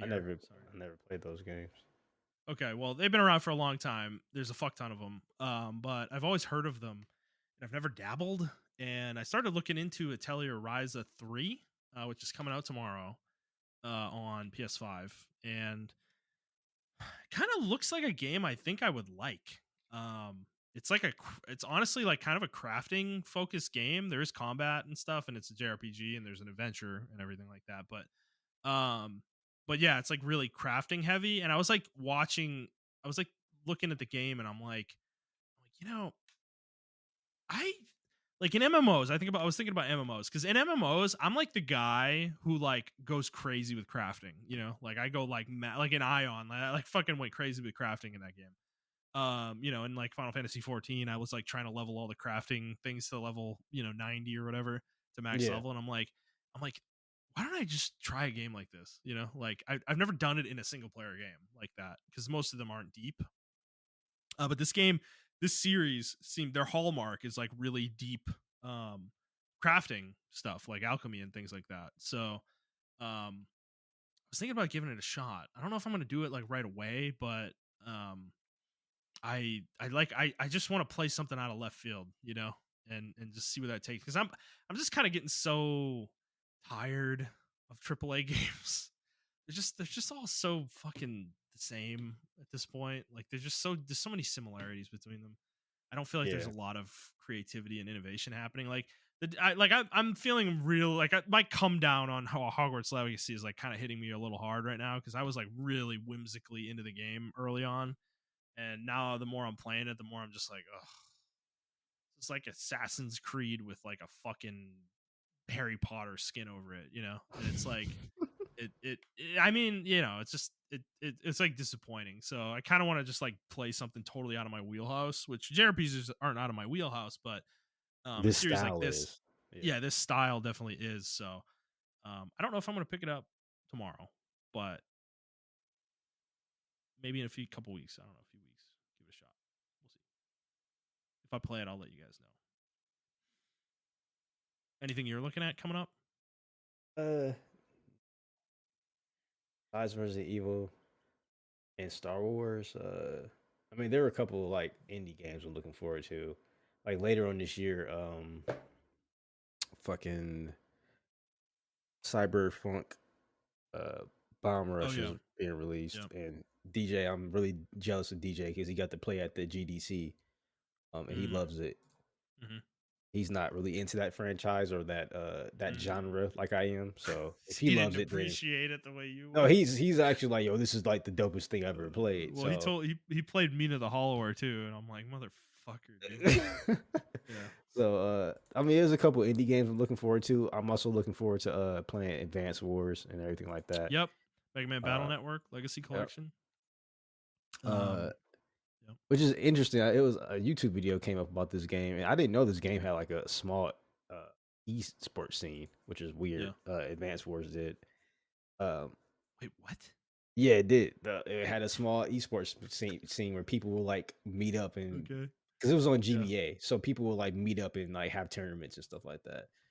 Oh. But yeah, I this is totally unrelated, but like this is Apex related, but not bad or anything like that. Uh, so Ash is getting the heirloom. What do you think her heirloom is? I already saw it. Oh, okay. It's fucking Yeah. nunchucks. Are you I fucking know. kidding me? I know. I know. I had the same reaction. I'm like, are y'all fucking serious right now? Like seriously? You like she uses a sword. Like what are you talking about? Like, they could have gave her the hook with the chain on it. What is it called? Oh my god. It's a weapon in fucking Neo 2. Oh, fuck. Kusarigama? Yeah, the Kusarigama. Like she could have got that. Yeah. Gave her Like nunchucks, bro. they gave her fucking nunchucks, bro. Yeah, no. I was pretty annoyed about that one. I was like, what? You gave Crypto a sword? You don't want to give her a sword? I mean, she literally uses a sword all the time. Like, what? Are you fucking kidding me? I will say her melee, some of her melee attacks, she used her sword too. Uh, the So animations they for it. already felt like they couldn't. Yeah, but that's what the Kurisabagama, whatever. Fuck, I can't say it today. Kusarigama. Kusarigama. That's where that could have came into play. That would have been cool. Or give her like Tonfas or something like that. I think that would have been cool. Oh, Well, I got the alert. Sunbreak. Sunbreak comes out on April 28th. You gonna play that on PS5? I would kill myself. Yeah, same. Before I replay Rather kill Sunbreak. myself before I Yeah, give them more money for that fucking yeah, game. yeah. That game is dead to me. Like, Yeah, I still have Wild Hearts on my PC. I haven't played it. I yeah. think I'm burnt out of Monster Hunter. I'm not playing Monster Hunter until Maybe. like the Yeah. newer ones come out. So You sure? What if we start playing it in the summer when all the title updates are done? You're not gonna play? yeah, I'm gonna play. Of course, I'm gonna Okay. play. All right. That's All right. like All right. Cool. giving Well, crack to I'm. a crackhead. I'll give it to you, man. Don't worry. Once I get Andy back into it, or Andy gets me back into it, it's over, dude. Like, yeah. Yeah. But actually, I'm looking down the list though. Some interesting games. We only got 5 more minutes till our fucking thing cuts off. But Age of Wonders 4, coming out on May 2nd. Didn't even know that game was in development. So that's interesting. Darkest Dungeon 2 is leaving early access on May 8th. That's actually kind of a big deal. That's a big indie game. So yeah, some interesting stuff. Obviously Zelda May 12th as well. But Yeah, I'm definitely a lot of looking good forward to games that coming out. Darkest Dungeons one. I'm probably gonna try that out. It looks really interesting. So. I tried the first one. It did not hook me. Yeah, it's brutal. It's really brutal. It wasn't even the brutality of it. I think it just was. I don't know. I wasn't in the right headspace for it. But Okay. all right. Anyways, we're rambling at this point. Let's go before Zencaster decides we're not worthy enough to continue recording. All right, everybody. So for those of you like this episode, please like the show, review the show, and subscribe to the show on whatever feed you are listening to it on. And please share it with your friends. If you'd like to interact with us on Twitter, you can do so at iTrap for the Hokage for Montrell. That is the number 4, not the word. I'm at Thunder.01, and the show is at the Player's Take. If you'd like to send us a question, you can do so on Twitter, or you can send us an email to theplayerstake01@gmail.com. And that is going to be it for us, guys. We hope you enjoyed this episode, and we will see you next week.